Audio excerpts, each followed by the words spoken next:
যে bank job রিটেনের ক্ষেত্রে আমি যদি বলি, আপনি ব্যাংকের ক্ষেত্রে আমরা সকলেই জানি, আমিও আপনাদেরকে দেখাবো ৩টা স্টেজ আমাদেরকে অতিক্রম করতে হয়। MCQ, written, viva. That means এমসিকিউতে 100 মার্ক, রিটেনে 200 মার্ক এবং ভাইবাতে 25 মার্কস। টোটাল ব্যাংক জবে 325 মার্কের একটা এক্সাম আপনাদেরকে ফেস করতে হয়। কিন্তু আপনারা সকলেই অবগত আছেন, বিশেষ করে টার্নিং পয়েন্টের স্টুডেন্টরা বেশি অবগত, সেটা হলো ফাইনাল যে মেরিট লিস্টটা করা হয় বা যারা জব পায় সেই মেরিট লিস্টটা কিন্তু এমসিকিউ এর কোনো মার্ক ওখানে অ্যাড করা হয় না। দ্যাট মিনস রিটেনের 200 এবং ভাইবার 25 এর উপরে বেস করেই কিন্তু এই মেরিট লিস্টটা করা হয়। সো রিটেন পার্টটা আমাদের ব্যাংক জব প্রাপ্তির জন্য খুবই খুবই খুবই গুরুত্বপূর্ণ একটা টপিক। কিন্তু সরি টু সে, বা বলতে বেশ খারাপ লাগে, বাংলাদেশের বেশিরভাগ স্টুডেন্টেরই কিন্তু যে প্রবলেমটা হয়ে থাকে সেটা হলো রিটেন প্রস্তুতিতে তাদের বড় ধরনের সমস্যা থাকে।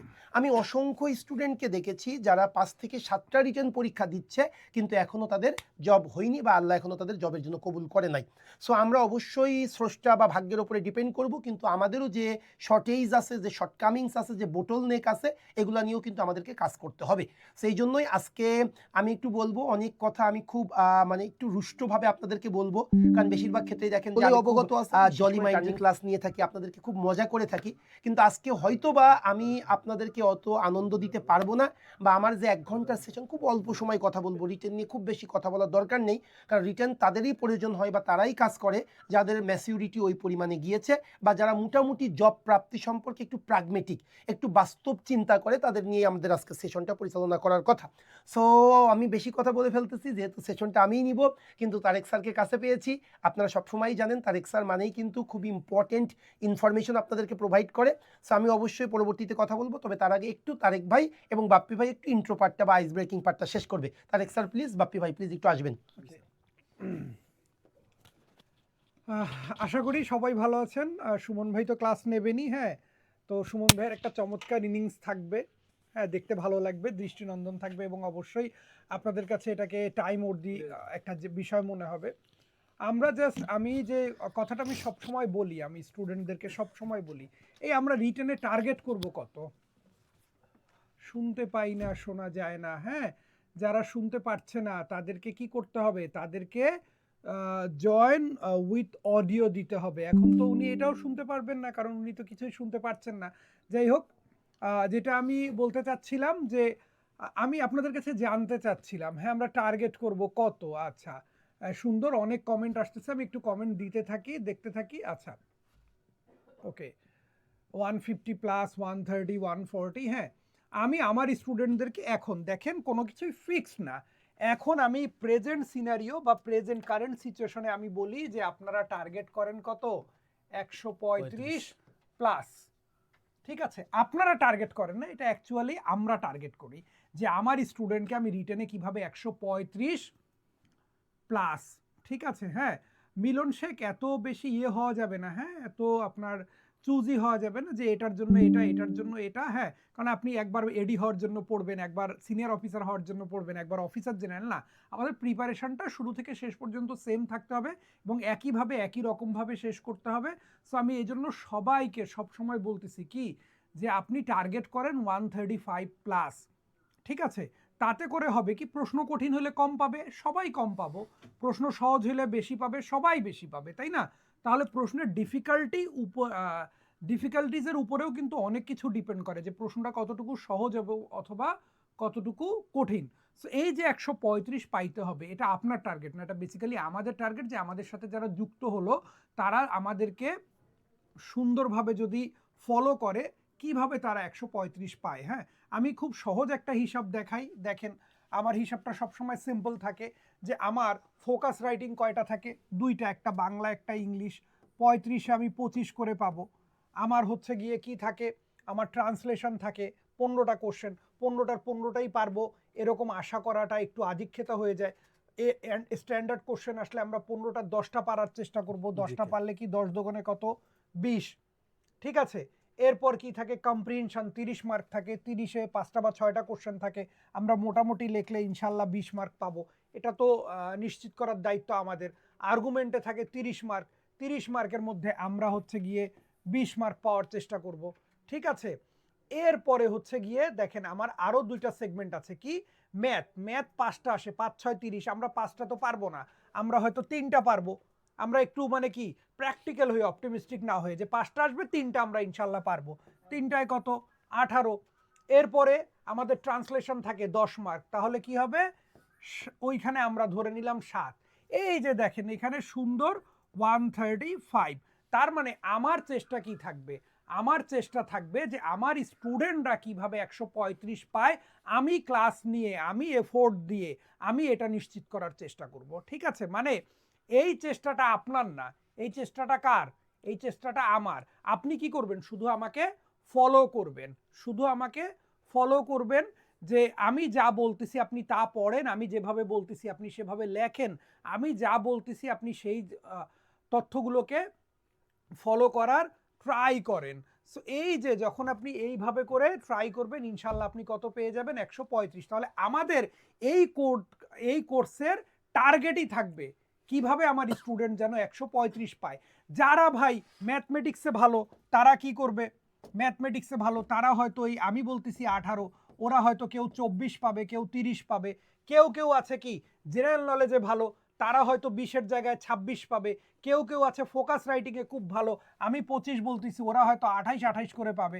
তো দেখা যাচ্ছে আমি হচ্ছে গিয়ে কি এটা একটা ওভারঅল একটা টার্গেট রাখতেছি 135 প্লাস। আর আপনি যখন আপনার স্ট্রং জোন নিয়ে আর একটা ভালো আউটপুট দেবেন, আপনার স্ট্রং জোন কি ম্যাথ, আমি বলতেছি আমি প্র্যাকটিক্যাল, আপনি 3টা পারবেন, আপনার ম্যাথ ভালো, আপনি 4টা বা 5টা পেরে গেলেন, তাহলেই আপনার কিন্তু 4টা পারলেই কি হয়ে যাবে 135, 1 লাফে কত হয়ে যাবে 141 হয়ে যাবে। সো আমাদের টার্গেট কি থাকবে, এই কোর্সের টার্গেট থাকবে একটা, কি আমার স্টুডেন্টরা যারা আমাকে শুরু থেকে শেষ পর্যন্ত প্রপারলি ফলো করবে তারা যেন 135 পায়। আর এই 135 পাওয়ার জন্য আমরা এই কোর্সে কি কি করব, আর আপনি বাসায় হইতে পারে আপনি হচ্ছে গিয়ে আমার কোর্সে অ্যাডমিশন নিলেন না, কিন্তু আজকে যে আপনি আমার সাথে 1-1.5 ঘন্টা থাকলেন, এটার তো একটা দাম আছে। তাহলে আপনি আমার সাথে না থাকলেও আপনি বাসায় পড়লেও যেন এটার কাছাকাছি যেতে পারেন, এই বিষয়টা নিয়েই আমাদের শ্রদ্ধেয় সুমন স্যার আজকে আলোকপাত করবেন। ঠিক আছে, আমি আর বেশি সময় না নেই, হ্যাঁ আমরা সুমন ভাইয়ের কাছে চলে যাই। হ্যাঁ তার আগে ঠিক আছে আমাদের গুরুজন বাপ্পি দাদারও একটু কথা শুনে নেই। হ্যাঁ, কারণ ব্যাংকার হওয়ার জন্য, টার্নিং পয়েন্টে ব্যাংকার হওয়ার জন্য এন্ট্রি নিতে হয় বাপ্পিদার হাত ধরে, আর তারপর আপনি ব্যাংকার হয়ে যার হাত ধরেন। ঠিক আছে দাদা প্লিজ। আচ্ছা, অসংখ্য ধন্যবাদ যারা যুক্ত হয়ে গেছেন। আমি জাস্ট 1 মিনিট কথা বলি, সেটা হচ্ছে দুইটা জায়গায় সবসময় ভালো মেন্টর দেখবেন। একটা হচ্ছে ডাক্তার, যখন আপনি পেশেন্ট, একজন ভালো ডাক্তারের কাছে সবসময় খুঁজেন, কেন জানি এই রোগটা দ্রুত সেরে যায়। তেমনি টিচার যারা মেন্টর, তাদের কাছে সবসময় খুঁজবেন যে রিটেনে ভালো কারা। দেখবেন সুমন স্যার, তারেক স্যার, শুভ্র স্যার অসাধারণ রিটেনের জন্য। তাহলে ব্যাংকের চাকরি মানে হচ্ছে রিটেনে ভালো করা। তাহলে এই রিটেনটা কিভাবে ভালো করবেন, আজকে স্যারের সেশনটা 1 ঘন্টা 20 মিনিট একদম গভীর মনোযোগে শুনেন, ইনশাল্লাহ দেখবেন আপনি রিটেনে ভালো করবেন। চলেন আমরা স্যারের কাছে চলে যাই। Sir please. আচ্ছা, অসংখ্য ধন্যবাদ বাপ্পি ভাইকে। তাহলে আমরা আমাদের মূল আলোচনায় চলে আসি। অনেক কথাবার্তা শুনলাম, আসলেই তাই। অ্যাকচুয়ালি আমি যদি বলি, আমার প্রিমিয়াম রিটেন ব্যাচের স্টুডেন্টরা আমাদের যদি কেউ এখানে থেকে থাকে প্লিজ একটু মানে একটু কমেন্টস করবো, হয়তো বা থাকার কথা না, কারণ আজকে যেহেতু প্রিমিয়াম রিটেন ব্যাচের সেমিনার চলতেছে, তারা যেহেতু অলরেডি এই কোর্স করছে তাদের থাকার কথা নয়, তবে যদি থাকে একটু বলবো। অ্যাকচুয়ালি আমাদের প্রিমিয়াম, ঠিক আছে, এটা অ্যাকচুয়ালি আমাদের প্রিমিয়াম রিটেন ব্যাচটা এটা, আচ্ছা আগে একটু আপনাদেরকে বলে নিই, যদি আমি একটু শুরুতে চলে যাই, যাতে আমাদের অন্যান্য স্টুডেন্টরা তারা কনফিউজড না হয়। ওকে, যে আমাদের কিন্তু একটা রেগুলার ব্যাংক জব কোর্স আছে, আসিসা তানভীর হোসাইন, মাই প্লেজার। ওকে, এটা কি, ও গট, অনেকেই আছে তো। আচ্ছা, যেটা আমি বলতে চাই, সাউন্ড কম, অন্যরা একটু বলবেন তো সাউন্ড কম কিনা, একটু প্লিজ আমাকে একটু অবহিত করবেন। হ্যাঁ, যেটা বলতে গিয়েছিলাম, দেখেন আপনারা মনে করতে পারেন স্যার আমরা তো ব্যাংক জব রেগুলার বেসের স্টুডেন্ট, আবার কেন প্রিমিয়াম, এটা একটু কনফিউশন আপনাদের থাকতে পারে। আমি যদি বলি, টার্নিং পয়েন্ট 2টা প্রোগ্রামকে ফোকাস করে। একটা হলো ব্যাংক জব রেগুলার ব্যাচ, যেটাতে এমসিকিউ রিটেন ভাইবা, আর একটা হলো bank job premium written batch, যেটা শুধুমাত্র আমরা রিটেন নিয়ে কাজ করে থাকি। দেখেন আমাদের রেগুলার ব্যাচে আমরা রিটেনের যে সার্ভিসটা দিয়ে থাকি এটা কিন্তু সাফিসিয়েন্ট, কিন্তু আপনার রিটেনের প্রস্তুতিটাকে আপনি যদি আরও বেশি শানিত করতে চান, আপনার রিটেনটাকে আপনি যদি খুব কনফিডেন্ট থাকতে চান, এবং আপনার মেরিট লিস্টটা যদি শুরুর দিকে রাখতে চান, সেই সকল বিষয়গুলো নিয়েই কিন্তু আমরা কাজ করে থাকি প্রিমিয়াম রিটেন ব্যাচে। সো এটা আপনারা কখনোই কনফিউশনে বা কনফিউজড হবেন না যে আমার রেগুলার ব্যাচের সাথে আমার প্রিমিয়াম রিটেন ব্যাচটা কি সেম কিনা বা কেন করব, এই বিষয়টা কিন্তু আপনাদের অবহিত থাকতে হবে। ওকে মাই ডিয়ার স্টুডেন্ট, সো আসেন আমি আস্তে আস্তে আমরা বিষয় নিয়ে আলোচনা করি। আমার সেশনের নাম তো আপনারা দেখছেনই, guideline session for banks of written preparation. So তার একটা সুন্দর মতো একটা 135 মার্কের একটা ইয়ে দিয়েছে। তার আগে আমি একটু আপনাদেরকে বুঝাই বিষয়টা যে আপনি কেন রিটেনটা আগে থেকেই করবেন। কারণ আমি অসংখ্য স্টুডেন্টের কাছে শুনেছি, স্যার এখনও তো প্রিলি টিকি না স্যার, বা স্যার এখনও প্রিলি প্রিপারেশন হয়নি, স্যার রিটেনটা কেন করব।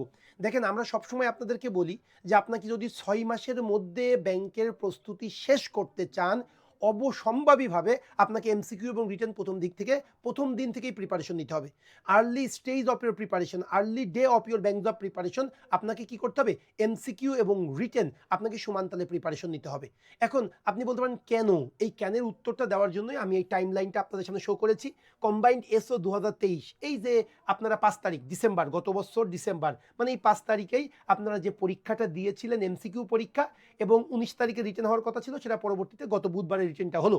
সো দেখেন, আমি যদি এটা একটু দেখেন সার্কুলারটা, এই যে কম্বাইন্ড এসও 2023, যেটা 2025 সালের জানুয়ারি মাসে যে সার্কুলারটা এসেছিল, ভাই সার্কুলারটা এসেছিল হলো 17ই অক্টোবর হবে না, এটা 1 জানুয়ারি, 1 জানুয়ারি 2025 এই সার্কুলারটা এসেছিল। একটু বোঝার চেষ্টা করবেন। তাহলে আমাদের কম্বাইন্ড এসও 2023 সাল ভিত্তিক যে সার্কুলারটা, সেই সার্কুলারটা পাবলিশ হয়েছিল 1 জানুয়ারি 2025।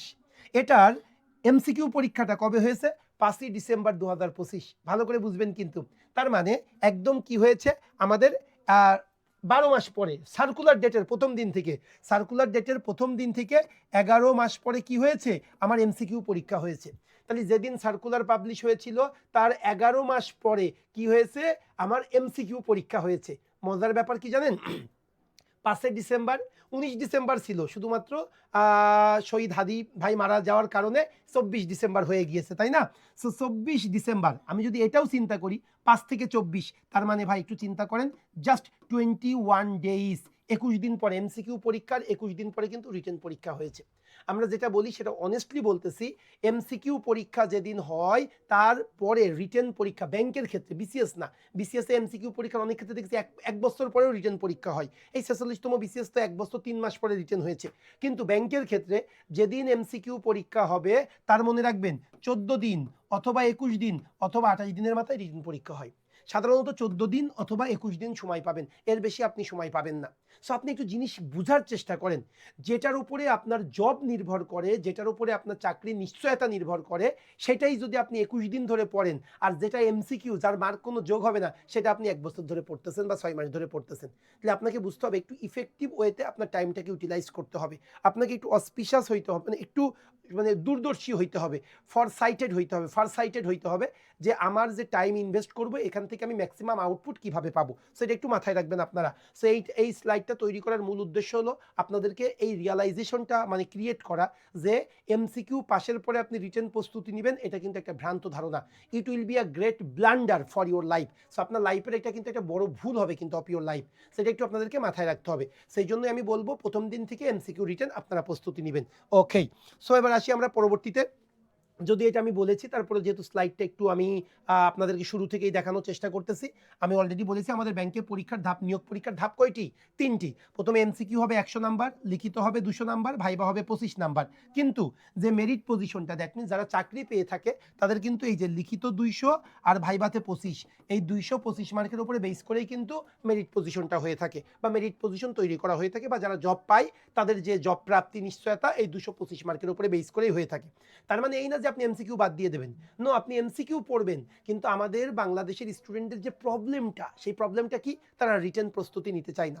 কেন জানি না, এটা আমাদের মনে হয় ঐতিহাসিক একটা ব্যাপার, বা আমি কি বলবো, কালচারের সাথে সম্পৃক্ত হয়ে গিয়েছে, আমাদের সংস্কৃতির সাথে।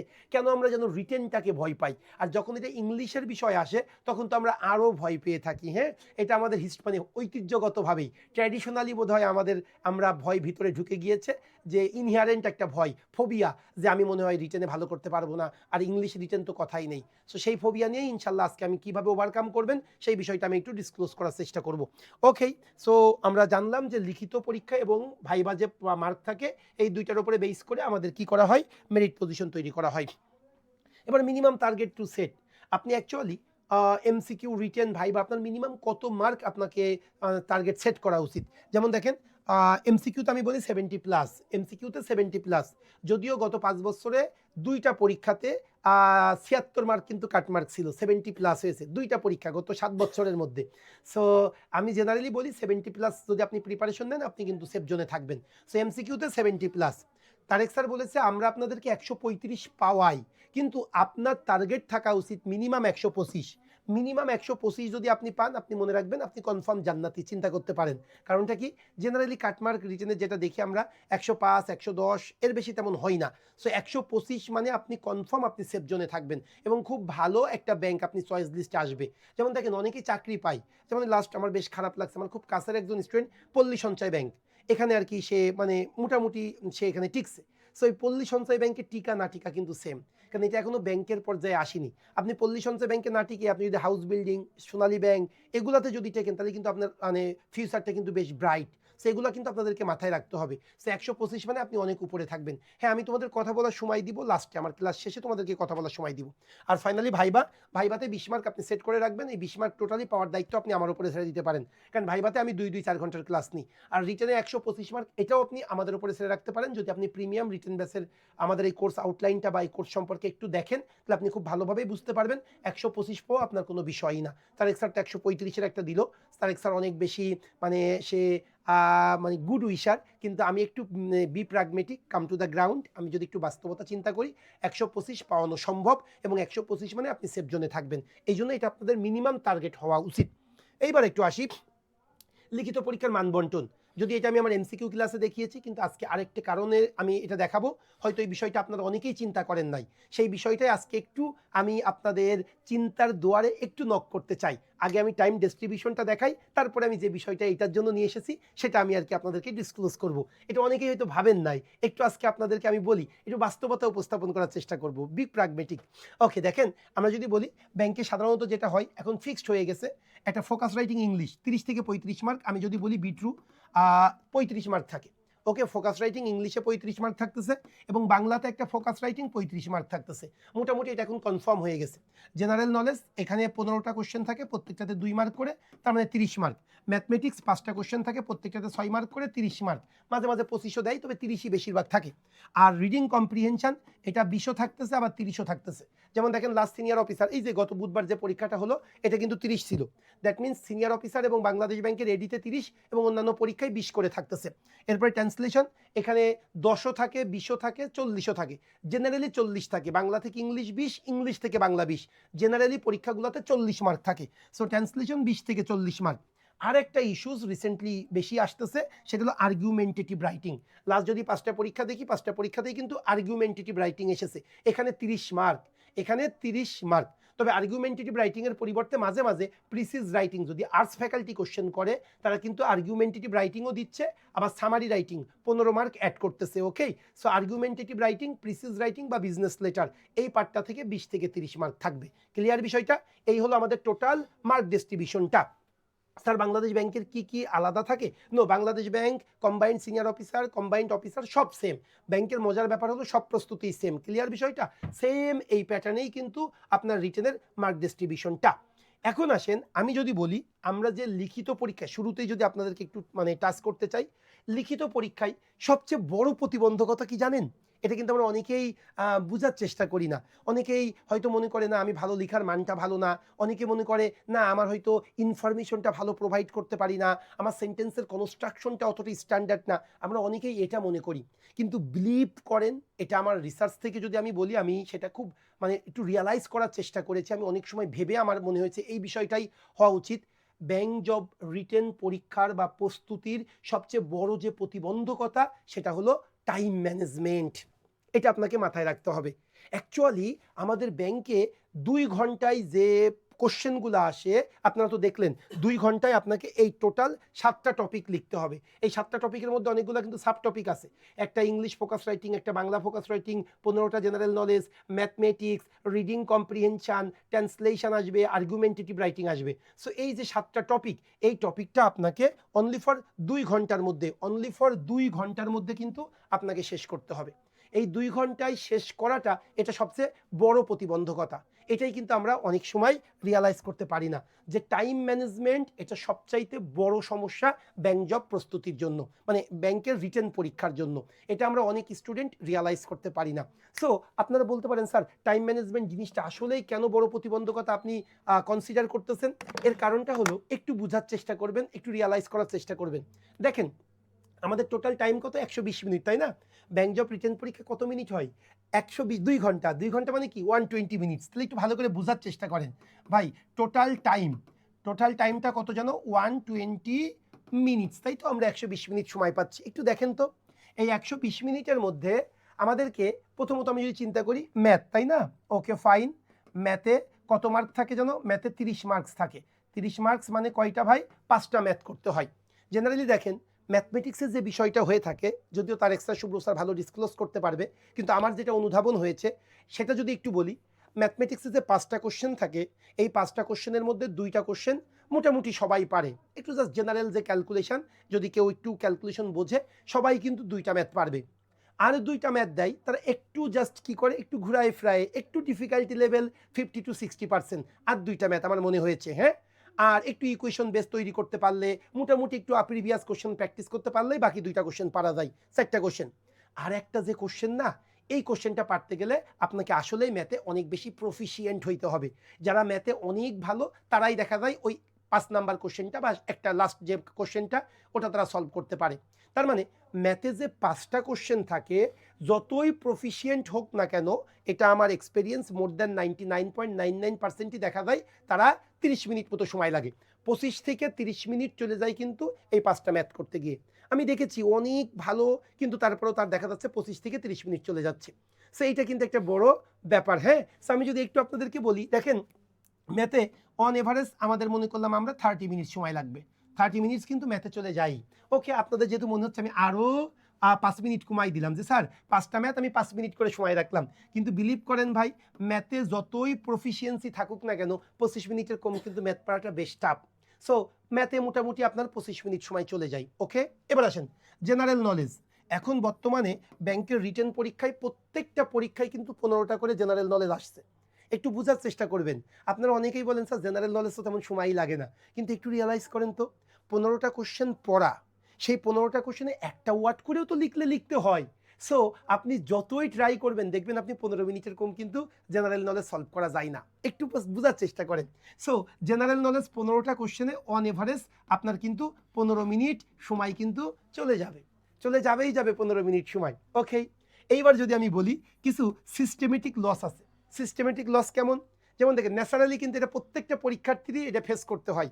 সেটা হলো প্রথমে কোশ্চেনটা পাইলেন, কোশ্চেনটা পাওয়ার পরে কোশ্চেনটা একটু এক পলক দেখা, এরপরে ওই যে একটা আপনি পরীক্ষায় দিচ্ছেন কি দিচ্ছেন না, একটা কি হয় অ্যাটেন্ডেন্স শিটে সিগনেচার করা, এরকম অন্যান্য কারণে আমি দেখেছি প্রত্যেকটা পরীক্ষায় রিটেন পরীক্ষায় 5 মিনিট সময় চলে যায়, যেটাকে আমরা সিস্টেম লস বলি, বা ন্যাচারালি যে টাইমটা কিল হয়। ওকে, সো 5 মিনিট সময় কিন্তু সিস্টেম লস বাবদ আপনাকে বাদ দিতে হবে। সো সিস্টেম লস বাবদ আমি 5 মিনিট সময় কি করলাম, আমি বাদ দিলাম।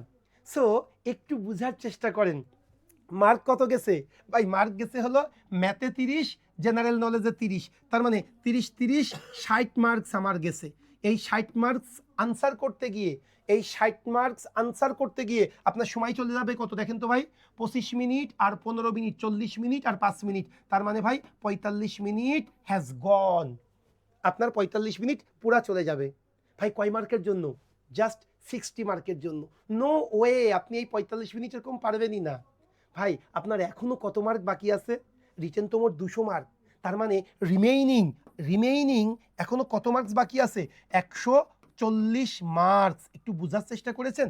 এই 140 মার্কসের জন্য জেনারেলি আপনি সময় পাবেন কত? 120 থেকে 45 বাদ দেন না, তার মানে কত হবে? 80 মিনিট, তাই না? আর 5 75 মিনিট। একটু বোঝার চেষ্টা করেন ভাই, আপনার হাতে আর মাত্র 75 মিনিট সময় আছে। এই 75 মিনিটের জন্য কত মার্কস? 140 মার্ক, তার মানে 70 দোকানে 140, তার মানে প্রতি মার্কসের জন্য আপনি বোঝার চেষ্টা করেন আপনি কি পাচ্ছেন? 0.5 মিনিটস করে, মানে অর্ধেক আর কি, 50%, তাই না? তাহলে 75 মিনিটে 140 মার্ক, তার মানে কি ভাই প্রত্যেকটা টপিকে আপনি কি অর্ধেক টাইম পাচ্ছেন। তার মানে কেমন? ধরেন ফোকাস রাইটিংয়ে কত মার্কস? 35 মার্কস। এই 35 মার্কসের জন্য আপনি সময় পাবেন 17.5 মিনিট। আপনাকে একটু বুঝতে হবে, এই 17.5 মিনিট মানে 17 মিনিটের মধ্যে আপনাকে একটা ফোকাস রাইটিং লিখতে হবে। 17 মিনিটের মধ্যে আপনাকে একটা ফোকাস রাইটিং লিখতে হবে। ট্রান্সলেশনে 20 মার্ক, 20 মার্ক মানে আপনি 10 মিনিটে আপনাকে একটা ট্রান্সলেশন লিখতে হবে। একটু বোঝার চেষ্টা করেন। কম্প্রিহেনশন, অত বড় একটা প্যাসেজ পড়তে হবে, ওই প্যাসেজের 5টা আনসার লিখতে হবে। ওই একটা প্যাসেজ পড়বো, 5টা কোশ্চেন পড়বো, সেই 5টা কোশ্চেনের আনসার লিখবো। কয় মিনিটে? যদি 20 মার্ক হয়ে থাকে আপনাকে 10 মিনিটে লিখতে হবে। রিডিং কম্প্রিহেনশন আপনাকে 10 মিনিটে লিখতে হবে। যদি 30 মার্ক থাকে আপনাকে 15 মিনিটে লিখতে হবে। সো এইটাই আমরা বুঝার চেষ্টা করি না। আমরা মনে করতেছি না রিটেনটা আমার ব্যাপক। আর একটু সমস্যা আছে, কি সমস্যা একটু পরে বলতেছি। সো দেখেন, সবচেয়ে বড় যে ব্যাপারটা, সেই ব্যাপারটা হলো টাইম ম্যানেজমেন্ট। টাইম এত বেশি কনজাস্টেড, সময়ের মধ্যে আপনাকে মানে অনেক লিমিটেড টাইমের মধ্যে আপনাকে ম্যাক্সিমাম আউটপুটটা আপনাকে প্রোভাইড করতে হবে। তাইলেই ভাই আমার পক্ষে ব্যাংকার হওয়া সম্ভব। এখন বেশিরভাগ স্টুডেন্টরা কি করে জানেন? অনেকেই দেখবেন তারা ফোকাস রাইটিং পুরা, আর সবচেয়ে বড় সমস্যা কি জানেন? ডিরেক্টলি কমন পেয়ে গেলে আরও সমস্যা। একটু বলি আপনাদেরকে, আমার ছোট ভাইয়ের কথা বলতেছি, খুব কাছের ছোট ভাই, ওকে আমি পড়িয়েছিলাম। সো সে ডিরেক্টলি 2টা ফোকাস রাইটিং কমন পেয়ে গেছে। এটা তার জন্য আশীর্বাদ না, তার জন্য কার্স, অভিশাপ হয়ে গেছে। কেন? কারণটা হলো ফোকাস রাইটিং যেহেতু কমন। একটু বোঝার চেষ্টা করেন তো, এই আমি ফোকাস রাইটিংয়ের জন্য আমি সব বাদ দিলাম, আপনি ফোকাস রাইটিংয়ের জন্য কত মিনিট সময় পাচ্ছেন? একটা বাংলা ফোকাস রাইটিং আর একটা হলো ইংলিশ ফোকাস রাইটিং, এটা আপনি 17 মিনিট, আর এটার জন্য সময় পাচ্ছেন 17 মিনিট। একটু মানে একটু চিন্তা করেন, জাস্ট 17 মিনিটে আপনাকে এটা বাংলা ফোকাস রাইটিং লিখতে হবে। ভাই রাফলি আপনি যদি 1 পেজ লেখেন, 1 পেজ কয় মিনিট সময় লাগে আপনার অন এভারেজ? একটু বলেন আপনারা। একটা পাতা লিখতে আপনার কয় পেজ সময় লাগে? ধরেন এই যে এই পৃষ্ঠাটা আপনি লিখবেন, হ্যাঁ, পেজ 1। এই পেজ 1 যদি আপনি পুরাটা লিখতে চান আপনাকে কয় মিনিট সময় লাগে আপনার? জেনারেলি আমার যেটা লাগে, আমার 5 মিনিট মতো লেগে যায়। সো আপনি যদি 4-5 মিনিট, 8 মিনিট, নো নাজমুল এটা একটু বেশি হয়ে যাচ্ছে, 4-5 মিনিটই ঠিক আছে। সো একটা পাতা লিখতে কিন্তু আপনার 5 মিনিট চলে যায়, অন এভারেজ আমার 5 মিনিট লেগে যায়। সো একটু অন এভারেজ 6 মিনিট, ওকে আমি মানি 6 মিনিট। তাহলে একটু চিন্তা করেন তো, 6 মিনিট যদি হয়, 3 পাতা লিখতে কিন্তু আপনার 18 মিনিট সময় চলে যাবে। সো 3 পাতা কিন্তু লেখাটাও কিন্তু অনেক বড় চ্যালেঞ্জ। এখন যেটা হয়েছে, আমার কাছের ছোট ভাই, সে কি করছে, 2টা ফোকাস রাইটিংয়ে তার কমন এসেছে। সে তো পুরো একেবারে মনের মাধুরী মিশায়ে বিশাল লেখা লিখছে, 5 page 5 page. So 5 page 5 page 10 page. ভাই 10 পেজে আপনার কত মিনিট সময় চলে যাবে? মিনিমাম 50 মিনিট সময় চলে যাবে। ভাই আমার তো টোটাল লেখার জন্য আমার সময় আছে কত মিনিট? টোটাল লেখার জন্য সময় আছে 75 মিনিট। সো আপনি 75 মিনিটের মধ্যে 50 মিনিট তো ফোকাস রাইটিংয়ে খেয়ে গেল, আর থাকে 25 মিনিট। ওই 25 মিনিটে আপনাকে রিডিং কম্প্রিহেনশন লিখতে হবে, ট্রান্সলেশন লিখতে হবে, আপনাকে আর্গুমেন্টেটিভ রাইটিং লিখতে হবে। এটা কি সম্ভব? সেই জন্য একটু আপনাকে বাস্তবতা চিন্তা করতে হবে। ভাই আপনি ব্যাংকের পরীক্ষা দিচ্ছেন, আপনাকে চিন্তা করে আপনি একজন ব্যাংকের ম্যানেজার, আপনি একজন ব্যাংকের এমপ্লয়ি, আপনি একটু বাস্তবতা চিন্তা করেন।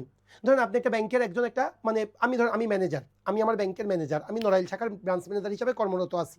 সো আমার এখানে মনে করেন 10 জন ক্লায়েন্ট এসেছে।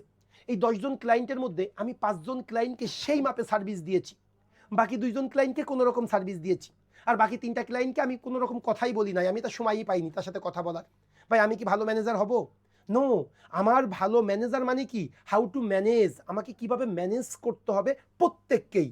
সো আপনি 5 জনকে ব্যাপক ম্যানেজ করলেন, 2 জনকে মোটামুটি ম্যানেজ করলেন, 3 জনকে বাড়ি পাঠিয়ে দিলেন, কথা বলার সময় নিয়ে আপনি চলে যান, তাহলে কি আপনার ব্যাংক ভালো করবে? নো। ওইটাই তো ভাই আপনার পরীক্ষার হলেও তো আপনাকে ওইটা বোঝাচ্ছে। আপনি 2টা ফোকাস রাইটিং ব্যাপক লিখলেন, বাকি 2টা টপিক কোনো রকম লিখলেন, বাকি 3টা টপিক ধরলেনই না, বিশ্বাস করেন আপনার চাকরি হবে না। সো আমি রিটেন পরীক্ষা আপনি কোনোদিন কোয়ালিফাই করবেন না। আমি আমার স্টুডেন্টরা বারবার এই কথা বলতে বলতে ওদের কানে মনে হয় এটা ইউজ টু হয়ে, তারা শুনে মানে এটা আমার কাছে মনে হয় তারা যে বারবার এই কথাটা বলি যে খুব বেশি ভালো লেখার দরকার নেই, কিন্তু আপনি মধ্যম মানের লেখেন, আপনি মিডিও করে একটা লেখা লেখেন, কিন্তু সবগুলা কোশ্চেন টাচ করেন, অবশ্যম্ভাবীভাবে আপনি রিটেন পরীক্ষায় ভালো করবেন, অবশ্যম্ভাবীভাবে আপনি ওই রিটেনে কোয়ালিফাই করবেন। যেটা আমার প্রিমিয়াম রিটেন ব্যাচের স্টুডেন্টরা মানে এই কথা শুনতে শুনতে তারা মুখস্থ হয়ে গেছে বিষয়টা। কেন বলি? এই কারণে বলি, এই বিষয়টার জন্যই আমি মানে এই কথাগুলো বারবার বলি। সেই জন্য ভাই আপনাকে বুঝতে হবে আমাকে কতটুকু লিখতে হবে। যেমন দেখেন এইবার এই যে লাস্ট যে গত বুধবারে যে পরীক্ষাটা হলো, এতে কিন্তু আমার কয়েকজন স্টুডেন্ট কিন্তু টাইমের সাথে তারা ম্যাচ করতে পারে নাই, তারা একটা টপিক টাচই করে নাই। কেন জানেন? আর্গুমেন্টেটিভ রাইটিং 2টা আসছে। এই আর্গুমেন্টেটিভ রাইটিং কত? 30 মার্ক। 30 মার্কের জন্য আমরা কত সময় পাবো? আমরা তো প্রত্যেকটা 1 মার্কের জন্য 0.5 সময় পাই, তাই না? 0.5 মিনিট সময় পাই। তার মানে 30 মার্কের জন্য আমরা 15 মিনিট সময় পাবো। একটু বোঝার চেষ্টা করতে হবে। এই 15 মিনিটের মধ্যে আমাকে 2টা ফোকাস রাইটিং লিখতে, 2টা আর্গুমেন্টেটিভ রাইটিং লিখতে হবে, তাই না? তা ভাই 2টা ফোকাস রাইটিং এ, সরি 2টা আর্গুমেন্টেটিভ রাইটিং এসেছে এইবার, এই যে গত বুধবারে যে পরীক্ষাটা হলো। তাহলে আমার 2টা আর্গুমেন্টেটিভ রাইটিং এ 15 15 30 দিয়েছে, তাই না? আর 30 মার্কের জন্য আমরা সময় পাই 15 মিনিট। এটা তো আমি ক্যালকুলেশন করে আপনাদের দেখাইলাম। এখন 2টা আর্গুমেন্টেটিভ রাইটিং সে এমন লেখা লিখছে, মোটামুটি এতেই তার 25 মিনিট নাকি চলে গেছে। তা ভাই 2টা আর্গুমেন্টেটিভ রাইটিং এ 25 মিনিট আপনার যদি চলে যায়, আপনার হাতে তো ছিল 15 মিনিট, কিন্তু আপনি 25 মিনিট 10 মিনিট আপনি খেয়ে ফেলছেন। অবসম্ভাবীভাবে আপনাকে যে কোনো একটা টপিক ছেড়ে আসতে হবে, কোনো ওয়ে নেই। কিন্তু ভাই একটু চিন্তা করেন তো, আপনি যদি 25 মিনিট না দিয়ে আপনি 15 মিনিট, তো একটু আমরা তো ভাগ করেই নিয়েছি, আমার 15 মিনিট সময়, তাহলে প্রত্যেকটা আর্গুমেন্টেটিভ রাইটিং 2টা যেহেতু 7.5 মিনিট 7.5 মিনিট 7.5 মিনিট আমরা যদি কি করি 4 মিনিটে 1 পেজ লিখবো, তাহলে অবশ্যই আমার 1.5 পেজ হবে, বা সর্বোচ্চ 1 পেজের মানে 2 পেজ থেকে একটু কম হবে, ব্যাস তাইলেই তো হয়ে যাচ্ছে। 1.5 পেজ মানেই কাফি। সেই জন্য আপনাকে বুঝতে হবে টাইম ম্যানেজমেন্টটা কিভাবে করব।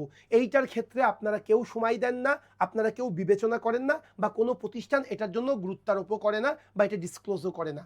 সেই জন্য আমি আমার প্রথম বিষয়ে ক্লাসে যে কী পড়াই এটা তো আপনারা জানেন, আমি একটু আপনাদেরকে বলে দিচ্ছি। আমি আমার যে টপিক ট্রান্সলেশন, হয়তো অনেকে হইতে পারে যে স্যার এত কথাবার্তা কেন, রিটেন নিয়েই বারবার কথা বলেন, রিটেনের বিষয়টা কী কী পড়বো, কীভাবে পড়বো। এটা যদি আপনাদের জানতে ইচ্ছা করে, আমরা টার্নিং পয়েন্ট পরিবার, বা আমি ধরেন আমি ইংলিশের সব ক্লাসগুলো আমি নিয়ে থাকি।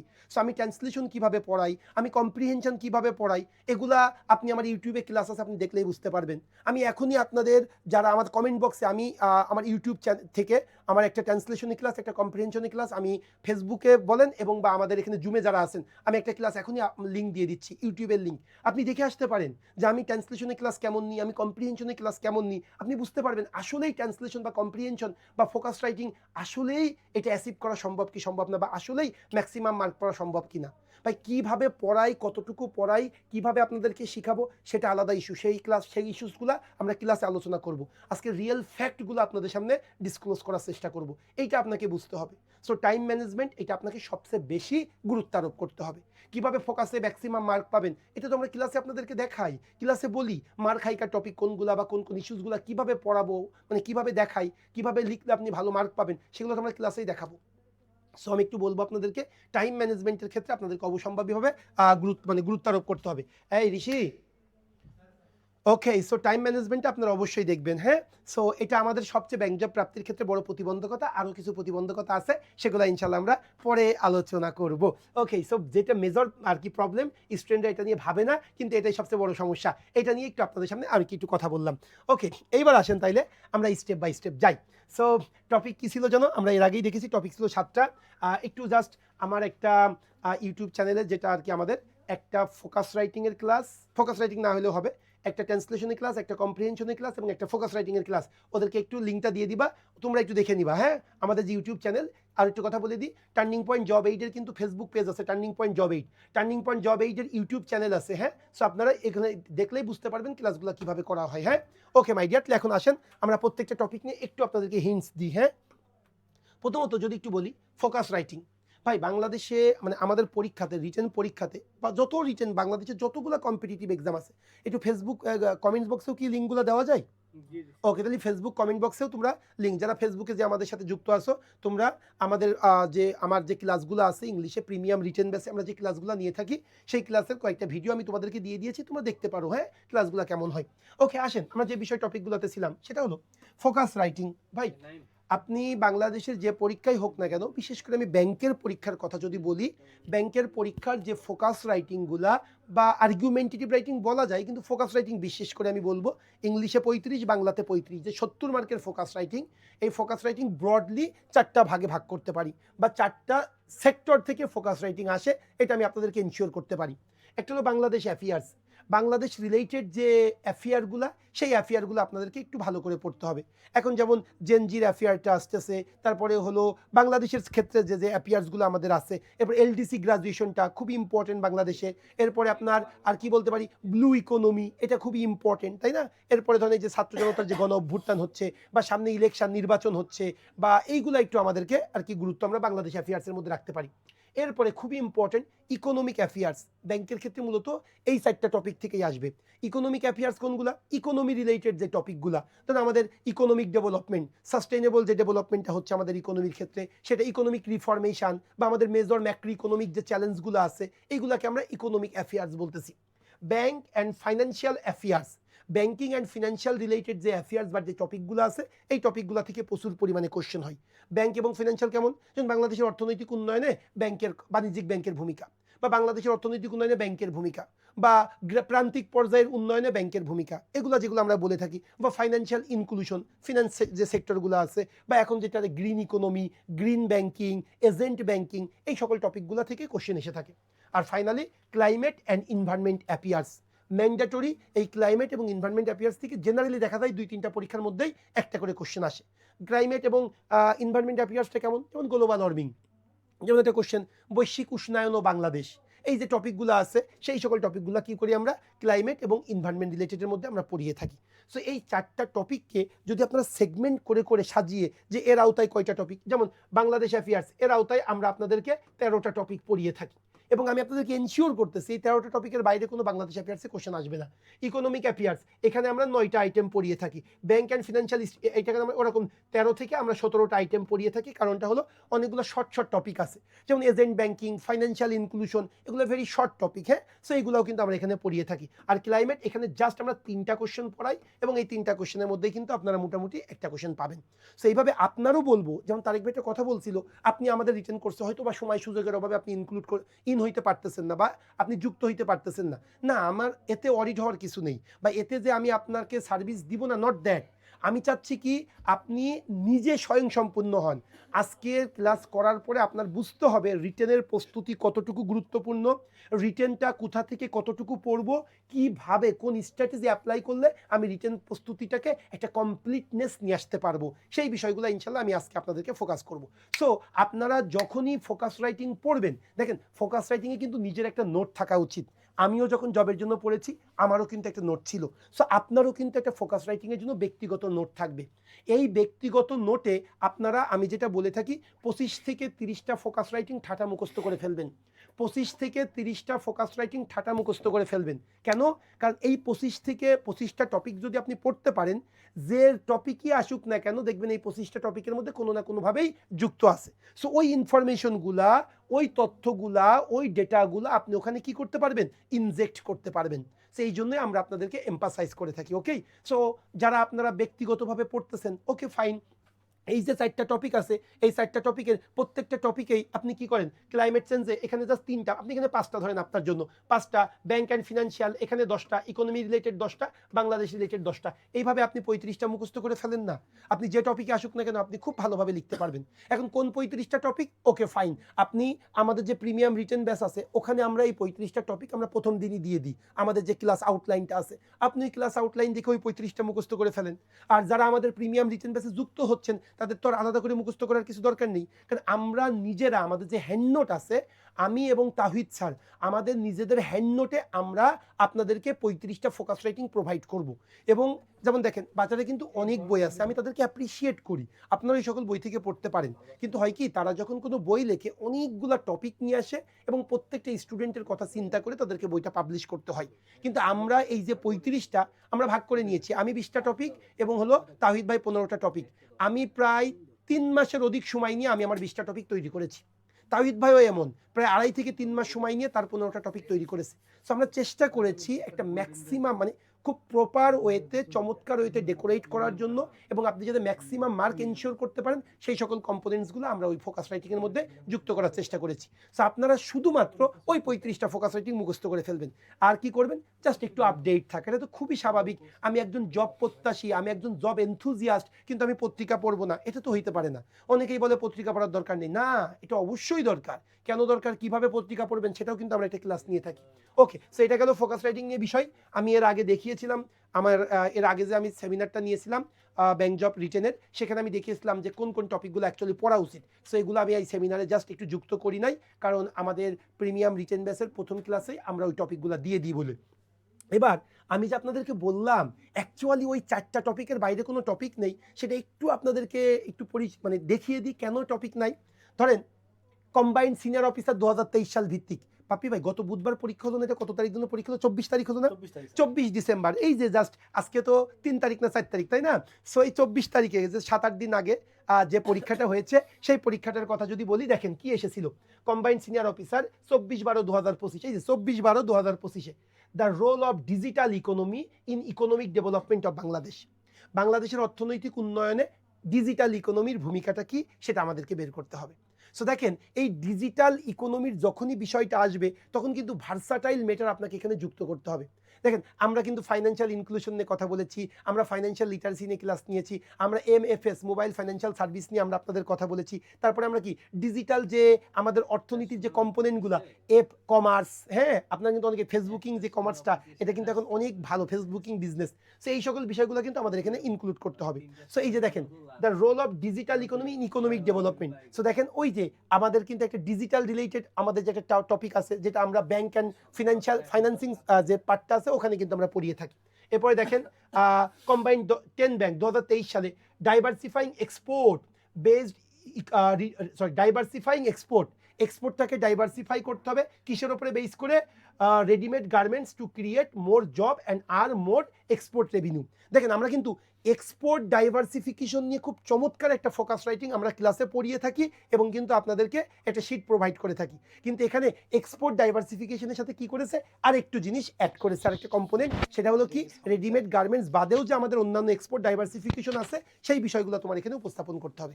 সো আমরা যে এক্সপোর্ট ডাইভার্সিফিকেশন, আমরা কিন্তু ডিরেক্টলি এই টপিকটা পড়াইনি, কিন্তু এক্সপোর্ট ডাইভার্সিফিকেশন কিন্তু আমরা অনেকবার পড়িয়েছি, সেটা একটু আপনাদেরকে মাথায় রাখতে হয়। এরপরে বাংলাদেশের journey towards the development and economic inclusion.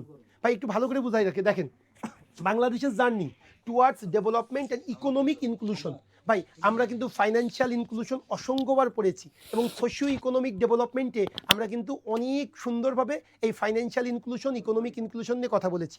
So আমি যেটা বলেছিলাম, ডিরেক্টলি কমন পাবেন না, কিন্তু আপনার ওই টপিকগুলো যদি পড়েন, অন্যান্য যে টপিকগুলো লেখার কোয়ালিটি, ক্যাপাবিলিটি আপনি ডেভেলপ করতে পারবেন, এটা আমি আপনাকে এনশিওর করতে পারি। এরপরে যদি একটু বাংলার ফোকাস রাইটিংটা দেখেন, এই যে ভাই, জলবায়ু পরিবর্তন ও বাংলাদেশের উৎপাদনশীলতা এইবার এসেছে। কিন্তু আমরা একদম এত এবং এটা আমার লেখা, আপনারা একটু দেখবেন, আমার রেগুলার ব্যাংক জবেও এটা আছে, প্রিমিয়াম রিটেন বেসেও কিন্তু এটা আছে। সেখানে আমি কি দিয়েছিলাম? বৈশ্বিক উষ্ণায়ন ও বাংলাদেশ। আমি আপনাদের পড়িয়েছিলাম বৈশ্বিক উষ্ণায়ন ও বাংলাদেশ, একদম বাংলা টপিকটা পড়িয়েছি। আবার এটার কিন্তু ইংলিশ টপিকটাও পড়িয়েছিলাম, যে গ্লোবাল ওয়ার্মিং এবং অ্যান্ড বাংলাদেশ, এটা কিন্তু আমরা পড়িয়েছিলাম। সো জলবায়ু পরিবর্তন ও বাংলাদেশের উৎপাদনশীলতা, সো আমরা পড়েছিলাম কি? বৈশ্বিক উষ্ণায়ন ও বাংলাদেশ, মানে জলবায়ু পরিবর্তন ও বাংলাদেশ, আমরা এটা পড়িয়েছিলাম। জাস্ট ওটার সাথে কি বাংলাদেশের উৎপাদনশীলতা, এটা কি হয়ে গেছে? রিলেট হয়ে গিয়েছে। সো এইভাবে ডিরেক্টলি কোনো কিছু তো আপনার প্রত্যাশা করা উচিত না। এখন কারণটা কি? আপনি ডিরেক্টলি পাইলে তো সেটার ব্যাংকের রিটেন পরীক্ষাটা তো ওইভাবে, যেমন BCS-এ কিন্তু একদম ডিরেক্টলি কমন পাওয়া সম্ভব, কিন্তু আমাদের ব্যাংকে কখনোই ফোকাস রাইটিং ডিরেক্টলি কমন পাবেন না। কিন্তু ওই রিলেটেড আপনি ডাটা আপনার কাছে অ্যাভেলেবল থাকবে, ওই রিলেটেড মানে ওই যে টপিকটা আছে, ওই টপিক সম্পর্কে অ্যাডিকুয়েট ইনফরমেশন, পর্যাপ্ত তথ্য আপনার কাছে অ্যাভেলেবল থাকবে, এটা আমি আপনাকে এনশিওর করতে পারি। ওকে, এই ছিল মূল বিষয়টা। এরপর যদি একটু আর্গুমেন্টেটিভ রাইটিং দেখি, ভাই আমার একদম ডিরেক্টলি লেখা আছে, আপনারা এখনই আমাদের যে মানে ফোকাস রাইটিংয়ের যে শিট আছে, এই শিট তো আপনাদের কাছে আছে যারা রেগুলার ব্যাচের স্টুডেন্ট। দেখেন তো এটা আছে কিনা, LDC graduation of Bangladesh in 2026। ভাই এখানে এইটা এসেছে, আমরা কি দিয়েছিলাম? LDC graduation threats and opportunities, threats and recommendation, আমরা এই ফোকাস রাইটিংটা দিয়েছিলাম। দেখেন আমার ফোকাস রাইটিংটা কি ছিল? LDC গ্রাজুয়েশন, এরপরে আমি কি দিয়েছিলাম? যে threats, opportunities, challenges and recommendation. So এবার এখানে কি এসেছে? Just LDC graduation of 2026। তা ভাই এর মধ্যে কি আমার থ্রেটস লিখতে হবে না? এর মধ্যে কি আমার অপরচুনিটিস লিখতে হবে না? এর মধ্যে কি আমার রিকমেন্ডেশন দিতে হবে না? সো এইগুলো আমরা আপনাদেরকে পড়িয়ে থাকি। আরেকটা, ট্রেড লিবারালাইজেশন ইন বাংলাদেশ, বাংলাদেশে যে শিল্পের ক্ষেত্রে যে লিবারালাইজেশন হচ্ছে, যে গ্লোবালাইজেশনের কারণে যে লিবারালাইজেশন, এই বিষয়টা, হ্যাঁ এটা আমাদের আনকমন এসেছে। ওকে ফাইন, একটা তো আনকমন আসতেই পারে, কিন্তু এই বিষয়ে এই যে গ্লোবালাইজেশন নিয়ে খুব চমৎকার একটা এক পেজের একটা লেখা দিয়েছিলাম না আমি? সেই গ্লোবালাইজেশনটা বিষয় নিয়ে এখানে আসলেই তো হয়ে যাচ্ছে। বুঝাইতে পেরেছি? ট্রেড লিবারালাইজেশন, আমাদের যে ব্যবসায় আজকে স্বাধীনতা দেওয়া হয়েছে, সেই স্বাধীনতাটা আপনাদের এখানে লিখতে হবে। সো এইভাবে মোটামুটি আপনারা একটু সহজেই যদি একটু বুঝে শুনে পড়েন, তাহলে কিন্তু রিটেনটা খুব বেশি কঠিন না। মেইন হলো টাইম ম্যানেজমেন্ট এবং কি হবে, ওই বিষয় সম্পর্কে একটু ধারণা দিয়ে লিখতে হবে। এখন একটা কমন জিনিস যে ফোকাস রাইটিং স্যার কোথা থেকে পড়বো, এটা কিন্তু কমন কোশ্চেন, ফোকাস রাইটিং কোথা থেকে পড়বো। আমি যদি বলি আমার স্টুডেন্টদেরকে ফোকাস রাইটিং কোথাও থেকে পড়বা না, জাস্ট আমি এবং তাহিদ স্যার আপনাদেরকে যে 35টা ফোকাস রাইটিং প্রোভাইড করি, শুধু এইটা পড়বা আর প্রতিদিন একবার একটু পত্রিকা যখন পড়বা একটু চোখ কান খুলে রেখে পত্রিকাটা পড়বা, নাথিং এলস, আর কিচ্ছু পড়ার দরকার নেই। ক্লিয়ার বিষয়টা? সেইটা একটু মাথায় রাখলেই হয়েছে। তারপরেও কেউ যদি বলো যে স্যার আপনি যে ফোকাস রাইটিংটা তৈরি করেছেন এটা সোর্সটা কি, সেই সোর্সটা যদি আমি একটু আপনাদের সামনে উপস্থাপন করি বা আপনারা নিজে যদি পড়তে চান সেটা বলবো। বাংলাদেশ ব্যাংকের একটা ওয়েবসাইট, চমৎকার ভাই এখানে ওয়েবসাইটটা, আপনারা কেউ জানেনই না বাংলাদেশ ব্যাংকের ওয়েবসাইটটা কত স্ট্রং, অনেকেই জানেন না, কেউ এটা বলা ঠিক না ভাই। আমি আমার 3-4টা ফোকাস রাইটিং, বিশেষ করে ফাইন্যান্সিয়াল ইনক্লুশন যে পার্টটা এবং এজেন্ট ব্যাংকিংয়ের যে পার্টটা, এটা কিন্তু আমি ডিরেক্টলি বাংলাদেশ ব্যাংকের ওয়েবসাইটের একটা আর্টিকেল থেকে, মানে বাংলাদেশ ব্যাংকের ওয়েবসাইটে আপনি গেলেই পাবেন, খুব চমৎকারভাবে লেখা আছে। সো এই যে ডিজিটাল, আমি বললাম ডিজিটাল ইকোনমি, ডিজিটাল ব্যাংকিং আপনাদের যেটা দিয়েছি একদম ডিরেক্টলি কিন্তু আমি বাংলাদেশ ব্যাংকের ওয়েবসাইট থেকে কপি পেস্ট করেছি। এরপরে যদি বলি অর্থনৈতিক সমীক্ষা, বাংলার লেখার মানটা কত সুন্দর করা যায়, এটা যারা অর্থনৈতিক সমীক্ষাটা পড়ে তারা কিন্তু খুব চমৎকারভাবে বুঝতে পারে। যে 5টা বা 6টা চ্যাপ্টার থাকে, প্রত্যেকটা চ্যাপ্টারের ভূমিকাটা একটু পড়বেন। আমার অনুরোধ, আজকেই আপনারা অর্থনৈতিক সমীক্ষা তো এখন অনলাইনেও পাওয়া যায়, আমার অনুরোধ হবে এখানে যে 5টা থেকে 8টা চ্যাপ্টার থাকে, এই চ্যাপ্টারগুলোর শুধু ভূমিকাটা আপনি পড়বেন, আপনার মনটা জুড়াই যাবে যদি আসলেই আপনি ব্যাংকার হইতে চান বা আপনি যদি রিটেন সম্পর্কে একটু কশাস থাকেন। বাজেট নিয়ে আসলে বাজেটটা একটু দেখবেন, ইন্ট্রোটা দেখবেন, জনসভাটা একটু ইন্ট্রো দেখবেন, এটা থেকে মানে স্পেসিফিক টার্মগুলাই আসে। আর কিছু গুরুত্বপূর্ণ রিপোর্ট আছে ভাই, আপনারা অনেক গুরুত্বপূর্ণ রিপোর্ট আছে ওয়ার্ল্ড ব্যাংকের, কিন্তু যেমন এই যে এলডিসি গ্রাজুয়েশনটা না, বিশ্বাস করেন ভাই আমি ওয়ার্ল্ড ব্যাংকের একটা রিপোর্ট থেকে আমি এটা দিয়েছি, খুব চমৎকার একটা রিপোর্ট। আমার এলডিসি গ্রাজুয়েশনটা পড়বেন, পুরোটা আমার লেখা, আমি খুব চমৎকারভাবে লেখার চেষ্টা করেছি এটা। এরপরে আমি ফাইন্যান্সিয়াল এক্সপ্রেসটা আমার বেশ ভালো লাগে, কারণ ডেইলি স্টারটা একটু ডিফিকাল্ট ওয়েতে তারা লেখে, কিন্তু ফাইন্যান্সিয়াল এক্সপ্রেসটা আমার কাছে বেশ সাবলীল মনে হয়। সো আপনি পড়তে পারেন ফাইন্যান্সিয়াল এক্সপ্রেসটা, বণিক বার্তা।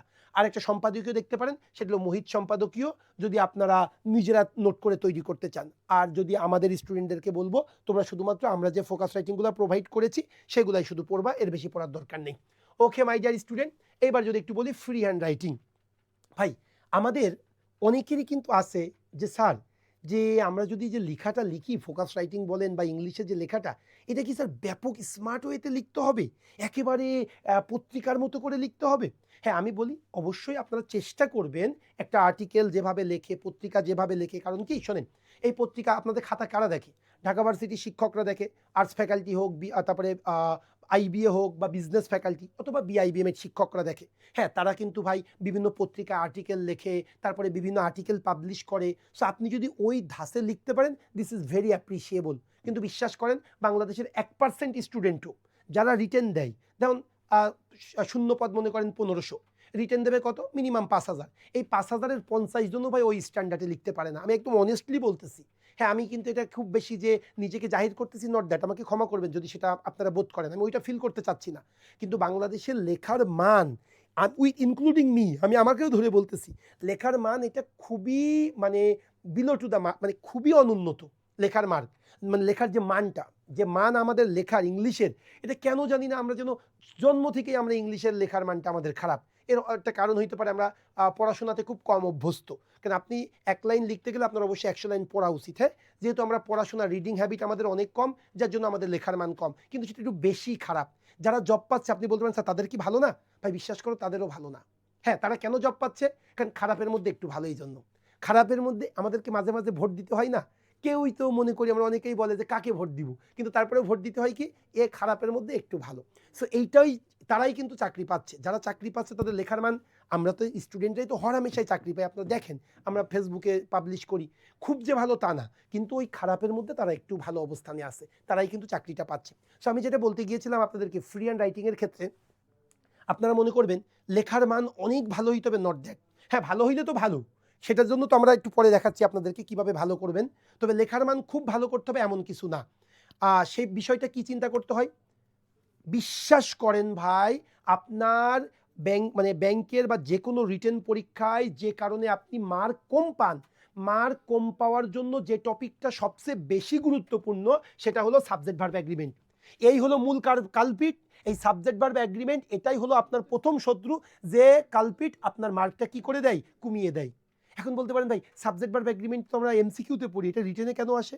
ভাই রে, রিটেন পরীক্ষায় সবচেয়ে যে টপিকটা আপনাকে মার্ক কমার জন্য বা মার্ক প্রাপ্তির ক্ষেত্রে যে টপিকটা বেশি কার্যকারী সেটা হলো সাবজেক্ট ভার্ব এগ্রিমেন্ট। আপনি অনেক ভালো লিখেছেন, আপনার লেখার মান খুবই চমৎকার, আপনার লেখার কনস্ট্রাকশন স্ট্রাকচার খুবই চমৎকার, কিন্তু ওই বাক্যে সাবজেক্ট ভার্ব এগ্রিমেন্ট ভুল হয়ে গেছে, you will get a bigger zero. আপনি এটা বড় শূন্য ছাড়া কিছুই পাবেন না। ভাই আপনার লেখার মান ভালো না, আপনি মোটামুটি লিখছেন, দাঁত ভাঙা টাইপের লেখা, কিন্তু সাবজেক্ট ভার্ব এগ্রিমেন্ট ঠিক আছে, আপনি 5-এর মধ্যে 1 পাইলেও পাবেন, জিরো জীবনে পাবেন না। কিন্তু সাবজেক্ট ভার্ব এগ্রিমেন্ট যাই হোক না কেন আপনি কিন্তু ভাই কি পাবেন, আপনি জিরো পাবেন। সেই জন্য সাবজেক্ট ভার্ব এগ্রিমেন্ট আপনি বিশ্বাস করেন, রিটেনের আগে আমি একটু দেখাইতে পারলে ভালো হতো। রিটেনের আগে একটা ছেলে আমাকে মানে বেশ কয়েকজন আমাকে নক করে যে তোমার প্রিমিয়াম রিটেন বেসে আমি আমি থ্রোলি আমি তারেক স্যার আমরা দায়িত্ব মানে ক্যারি করি, শুভ্র স্যার। সো প্রিমিয়াম রিটেন বেসে আমার একটা স্টুডেন্ট কী করলো, আমার নক করলো। সো আমি তার খাতাটা দেখলাম, ভাই সে নাকি মানে বলা ঠিক হচ্ছে কিনা, সে হয়তো কষ্ট পাবে, 7বার রিটেন পরীক্ষা দিয়েছে, এরপরে আমাদের প্রিমিয়াম রিটেন বেসে আসছে। সো আমি তার খাতাটা দেখে অবাক হয়ে গেলাম, সাবজেক্ট ভার্ব এগ্রিমেন্টে ভরপুর ভুল, ভরপুর সাবজেক্ট ভার্ব এগ্রিমেন্টে ভুল। সো এই ভুলগুলাই আমরা কিন্তু কি করি না, আমরা সচেতন থাকি না। এই জন্য আজ থেকে আপনাদেরকে অনুরোধ করব, যখন আপনারা কোনো লেখা লিখবেন আগে সাবজেক্ট ভার্ব এগ্রিমেন্ট ঠিক আছে কিনা দেখবেন। যে কোনো লেখার ক্ষেত্রে আপনি দেখি হর হামেশাই সাবজেক্ট প্লুরাল অস দিয়ে রাখছে, সাবজেক্ট সিঙ্গুলার ওয়ার দিয়ে রাখছে না। এটা হয়তো আমি আপনাদেরকে সেটা দেখাবো আজকে, আপনারা একটু ওয়েট করেন। ওই ছেলেটা সে হয়তো কষ্ট না পাক, আমি তোমাদের শেখানোর জন্য বলতেছি। সে যে লেখাটা দিয়েছিল সেটা আমি পরীক্ষার 3 দিন আগে পাঠাইছে, সেই লেখাটা আমি আপনাদেরকে দেখাবো যে কি পরিমাণ সাবজেক্ট ভার্ব এগ্রিমেন্টে সে ভুল করেছে। সো এই জিনিসগুলো কিন্তু আমাদেরকে একটু সচেতন থাকতে হবে। ওকে, আরেকটা বিষয় বলবো, আরেকটা বিষয় হলো স্পেলিং। ভাই ভাই স্পেলিংটা খুব ইম্পর্টেন্ট। আমি নিজে বিআইবিএম এর স্টুডেন্ট, যে রিটেন খাতা দেখে, আমি স্যারের নাম না বলি, আমি তার কাছে ডিরেক্টলি শুনেছি, স্যার একটা স্টুডেন্টের আপনি যখন খাতাটা দেখেন রিটেন খাতা, আপনি কি কি বিষয় আগে দেখেন?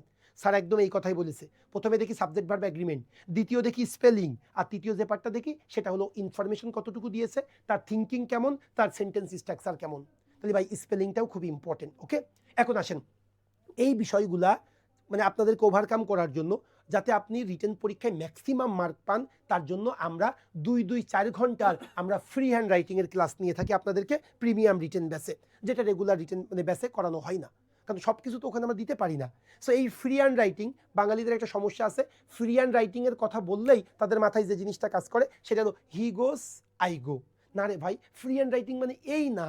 ফ্রি হ্যান্ড রাইটিংয়ের যে মূল বিষয়টা সেটা একটু আপনাদেরকে বোঝার চেষ্টা করি। ফ্রি হ্যান্ড রাইটিং মানে আপনার সেন্টেন্সটাকে একটু উন্নত করা, আপনার সেন্টেন্স প্যাটার্ন, আপনার সেন্টেন্স কনস্ট্রাকশন, আপনার শব্দচয়ন, এগুলাকে জুৎসইভাবে ব্যবহার করা, এটাকে আমরা মূলত ফ্রি হ্যান্ড রাইটিং বলে থাকি। বুঝাইতে পেরেছি বিষয়টা? সেই ফ্রি হ্যান্ড রাইটিংয়ে আমি যে বিষয়গুলো আলোচনা করি বা আলোকপাত করি সেটা যদি একটু দেখাই আপনাদেরকে, প্রথমেই যেটা দেখাই সাবজেক্ট ভার্ব এগ্রিমেন্ট। লেকচার 1-এ আমি যে টপিকগুলো আপনাদের সাথে আলোচনা করব, প্রথমেই সাবজেক্ট ভার্ব এগ্রিমেন্ট। কারণ আপনারা সবসময় সাবজেক্ট ভার্ব এগ্রিমেন্ট মানে মনে করেন MCQ. No, subject verb agreement রিটেনের জন্য সবচেয়ে ইম্পর্টেন্ট। কোন কোন ভাবে ইম্পর্টেন্ট, কী কী ভাবে আপনারা ভুল করেন এবং সেই ভুলগুলো সংশোধনের জন্য কী কী করা উচিত, সেটাই আমি আমার ফ্রি হ্যান্ড রাইটিংয়ের 1 নাম্বার ক্লাসে দেখাই। পাপি ভাই, আজকে তো রিটেন বিষয়, তাদের কি কোনো মানে তাদের জন্য কি কোনো অফার বা আয়োজনের আছে? তাহলে একটু যদি বলতেন, আমি আমাদের স্টুডেন্টরা, আচ্ছা একটু বলি, তোমরা সকলেই জানো আমাদের প্রিমিয়াম রিটেন ব্যাচ প্রতি 2.5 মাস পর পর আসে। প্রিমিয়াম রিটেন ব্যাচ প্রতি 2.5 মাস পর পর আমরা কন্টিনিউ করি, এবং এটা আলহামদুলিল্লাহ আপনারা নিজেরাও জানেন বেশ ডিমান্ড আছে মার্কেটে। তারপর আপনারা বলতে পারেন স্যার তাহলে 2.5 মাস পর পর কেন? কারণটা হলো আপনি জানেন আমার ঢাকার বাইরে পোস্টিং, তারেক স্যার সপ্তাহে 2 দিন সময় দেয়, 5 দিন অফিস করে, শুভ্র স্যারকেও প্রচুর মানে প্রেশার নিতে হয়। সো আমরা যেহেতু এই 3 জনই আমরা রিটেন ব্যাচটা কন্টিনিউ করে থাকি, সেই সাথে আমাদের সাধারণ জ্ঞানের জন্য তুহিন স্যার পড়ানো হয়। সো তুহিন স্যারও কিন্তু কৃষি ব্যাংকে সে কর্মরত, হ্যাঁ। সো তুহিন স্যারও কিন্তু সময় দিতে পারে না, যার জন্য আমরা প্রতি 2.5 মাস পর পর একটা করে ব্যাচ আমরা কি করি, আমরা অফার করে থাকি। এবং আমরা এইখানে এটা হলো আমাদের সবচেয়ে মানে আমি যদি বলি আমার নিজের সন্তানের মতো, কারণ এই ব্যাচের প্রত্যেকটা শীট, প্রত্যেকটা শীটের প্রত্যেকটা ওয়ার্ড আমি কিন্তু নিজে আমার নিজে মানে প্রুফ দেখা, আমার প্রুফটাও নিজের দেখা, আর শীটটা তো আমার নিজের তৈরি। সেই জন্য আমি এটা একটু বেশি গুরুত্ব দিয়ে থাকি। এবং গুরুত্ব দেওয়ার আরও একটা কারণ আছে, কারণটা হলো জব প্রাপ্তির ক্ষেত্রে একদম লাস্ট স্টেজ কিন্তু রিটেন। আপনি বলতে পারেন ভাইবা, কিন্তু না, ভাইবাটা লাস্ট স্টেজ আমি মনে করি না। কারণ কি, ভাইবাতে অন এভারেজ সবাই দেখবেন 18, 19, 20, 21 সব অন এভারেজ ডিফারেন্স হয় 2 মার্ক 3 মার্ক, এর বেশি ডিফারেন্স হয় না। কিন্তু রিটেনে যদি আপনি 10 মার্ক আগায় রাখতে পারেন, ভাইবা নিয়ে আপনার চিন্তা করারই দরকার নেই। এই জন্য আমি মনে করি জব প্রাপ্তির ক্ষেত্রে সবচেয়ে বড় যে নিয়ামক সেটা হলো রিটেন। এই জন্য আমি রিটেনটা নিয়ে একটু বেশি কাজ করতে আমি কমফোর্ট ফিল করি। সো এই জন্যই আমরা প্রিমিয়াম রিটেন ব্যাচটা, আমাদের 5 নাম্বার ব্যাচ শেষ হয়ে গিয়েছে, এখন আমরা প্রিমিয়াম রিটেন ব্যাচ এখন 6 শুরু করব আমরা। 5 নাম্বার শেষ হয়ে গেছে, প্রিমিয়াম রিটেন ব্যাচ 6 আমরা লঞ্চ করব। সো যার জন্যই আজকে একটা ক্লাস নিয়েছি এবং আরও একটা ক্লাস তারেক স্যার, শুভ্র স্যার নেবেন। সো আজকে আপনারা সবসময়ই জানেন আমরা যখন নতুন কোনো ব্যাচ শুরু করি আমরা একটা ফ্রি ক্লাস দিয়ে থাকি বা একটা সেমিনার মতো আয়োজন করে থাকি। ওই সেমিনারে আমরা একটা খুব লুক্রেটিভ অফার দিয়ে থাকি। সেই বিষয়টা একটু তারেক স্যার বলবে, এই বাপ্পি স্যার শেয়ার করবে, এরপর পরই আমি আমার মূল আলোচনায় চলে আসবো। ক্লিয়ার? একটু থাকবেন। আমার মনে হয় রিটেন ব্যাচটা অ্যাটলিস্ট নিজে প্রস্তুতি নেওয়ার জন্য আপনি কিভাবে প্রস্তুতি নেবেন সেই বিষয়টা একটু জানা উচিত। বাপ্পি ভাই প্লিজ। ওকে, অসংখ্য ধন্যবাদ স্যারকে। এই স্যারের সেশনটা কেমন লাগতেছে বলেন? কিছু তো জানতে পারতেছেন নাকি? রিটেন সম্পর্কে কিছু জানতে পারতেছেন? জাস্ট আমি 2টা মিনিট সময় নিব। আমরা প্রত্যেক সেমিনারে একটা অফার দেই, যেহেতু আপনারা অনেকেই যুক্ত আছেন, বিভিন্ন জনে মেসেজ করতেছেন যে আজকে অফার কত থাকবে। জাস্ট শুনেন, একটা জিনিস মাথায় রাখবেন, অফারের আগে জাস্ট 30 সেকেন্ড বলি। ধরেন এই যে সুমন স্যার অনেক স্মার্ট, আর আমার হালকা একটু ভুঁড়ি আছে, কিন্তু রিটেনে আমি নাম্বার বেশি পেয়েছি। ভাইবা বোর্ডে দেখবেন যে এভারেজ একটা নাম্বার দুইজনই পেয়ে গেছি, কিন্তু চাকরিটা আমার হবে, আমার ভুঁড়ি টুরি যাই থাক আর স্যার যতই স্মার্ট থাক। মাথায় রাখবেন, রিটেনে যে ভালো করবে তার চাকরি হবেই হবে। ধরেন আপনাদের মধ্যে একজন আছেন মহুয়া শারমিন পাশ করছে হচ্ছে টেকনাফ সরকারি কলেজ থেকে, মহুয়া শারমিন। আর আমি পাশ করছি ঢাকা ইউনিভার্সিটি থেকে। রিটেন পরীক্ষা মহুয়া চমৎকার লিখছে, তার প্রেজেন্টেশন, ডাটা, ইনফরমেশন সব কিছু দারুণ। সে আমার থেকে 10-15 নাম্বার বেশি পেয়ে গেছে। চাকরি কার হবে? চাকরি মহুয়ার হবে। কেন? কারণ হচ্ছে সে মার্কস বেশি পাইছে। এখন টেকনাপি হোক আর কুড়িগ্রামই হোক আর খাগড়াছড়ি হোক, এইটা ফ্যাক্ট করে না ভাই। ফ্যাক্ট হচ্ছে রিটেন পরীক্ষাটা কিভাবে ভালো দিবেন সেইটা নিয়ে এখন থেকেই কি করেন, বেশি বেশি চর্চা করেন।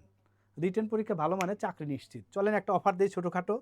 অফারের আগে একটু জানতে হবে আপনাকে, এটা একটু জানাই। সেটা হচ্ছে আমাদের যে রিটেন ব্যাচটা, এটা হচ্ছে প্রিমিয়াম রিটেন ব্যাচ।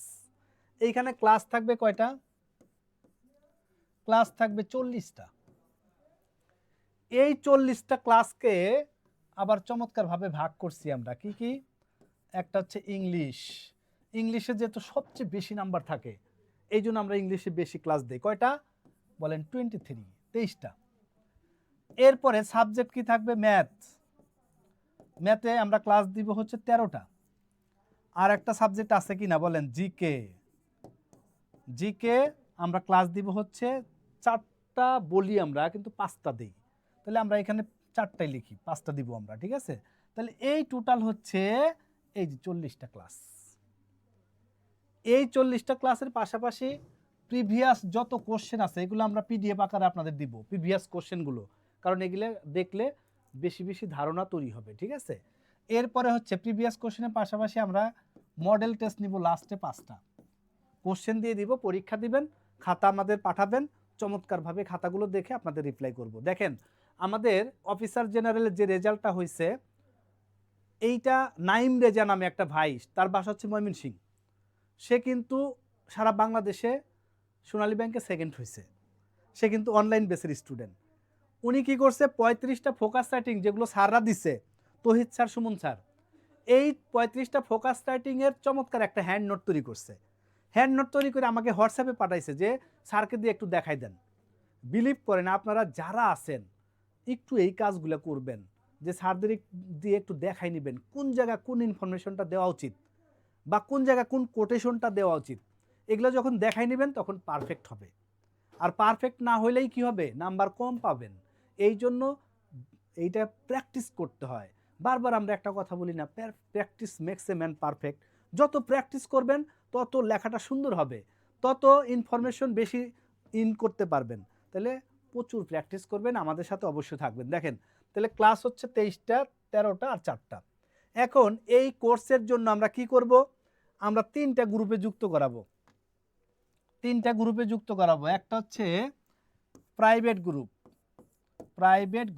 যে প্রাইভেট গ্রুপে আপনার রুটিন দেওয়া থাকবে, এইখানে জুম লিঙ্ক দেওয়া থাকবে, ক্লাসে ঢুকবেন, এরপরে এইখানেই কিন্তু রেকর্ড ক্লাসগুলো থাকবে। এই রেকর্ড ক্লাসগুলো আমরা কখনোই ডিলিট করব না, আপনারা যতবার ইচ্ছে দেখবেন। এরপর দেখেন নাম্বার টুতে হচ্ছে হোয়াটসঅ্যাপ গ্রুপ। হোয়াটসঅ্যাপ গ্রুপ কেন খুলবো?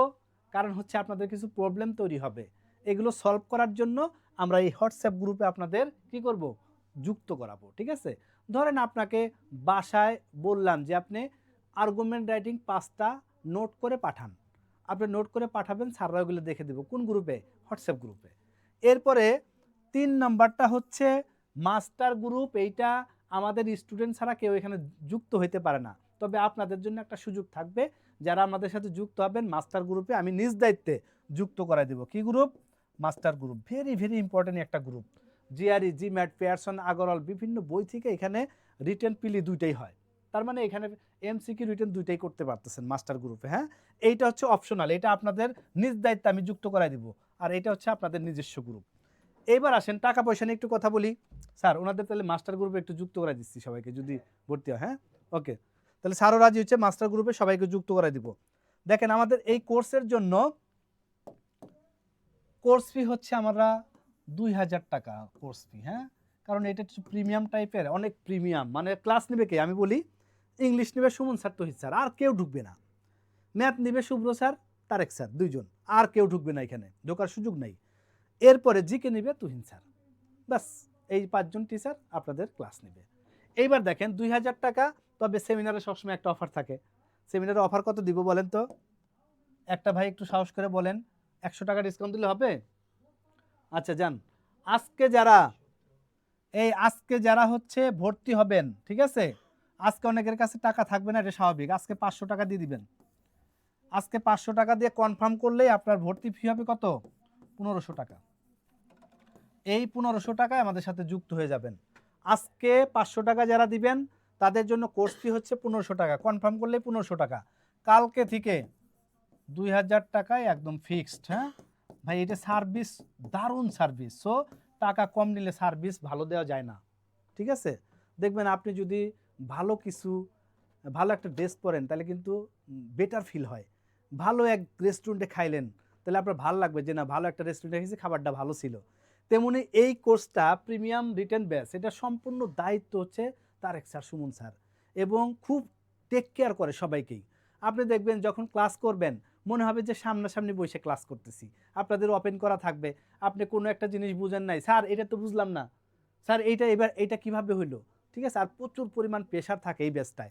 আমি একটা জিনিস রিকোয়েস্ট করব, যেটা যারা প্রেশার নিতে পারবেন না তারা এই ব্যাচটা আসেন না প্লিজ। হ্যাঁ, আর একটা হচ্ছে যারা একদম নতুন, যে মানে ব্যাংকের পরীক্ষা সম্পর্কে কোনো ধারণা নাই, তারাও আসা ঠিক হবে না এইখানে যারা একটু ধারণা আছে ব্যাংক সম্পর্কে, তারা এখানে চলে আসেন, দারুণ কিছু পাবেন। আমি শিওর আপনি বলবেন যে এই 1500 টাকার কোর্স ফিটা আপনারা খুব দ্রুত 3000 টাকা করেন, আপনারা বলবেন এটা, কারণ সার্ভিসটা সেই লেভেলের। যাই হোক, সবাই ভালো থাকেন, সুস্থ থাকেন। যারা ভর্তি হতে চান কিভাবে টাকা পাঠাবেন কমেন্ট সেকশনে দেখেন। হ্যাঁ, কমেন্ট সেকশনে দেখেন, চমৎকারভাবে ভর্তির লিঙ্ক দেওয়া আছে, তাহলে ওইভাবে ভর্তি হয়ে যাবেন। এইবার আসেন ক্লাস কয়দিন? ক্লাস হচ্ছে উইকলি ক্লাস হবে কয়দিন বলেন? 3 দিন। 3 দিন। এই 3 দিনের মধ্যে ক্লাস হবে হচ্ছে টিতে হচ্ছে থার্সডে, ফ্রাইডে, স্যাটারডে, এই 3 দিন ক্লাস হবে। হ্যাঁ, থার্সডে, ফ্রাইডে, স্যাটারডে, তাহলে পরপর 3 দিন। বাকি দিনগুলো আপনি চমৎকারভাবে নোট করবেন, বাসায় পড়বেন। ঠিক আছে, তাহলে এই 3 দিন ক্লাস হবে। উইকলি কয়দিন? 3 দিন।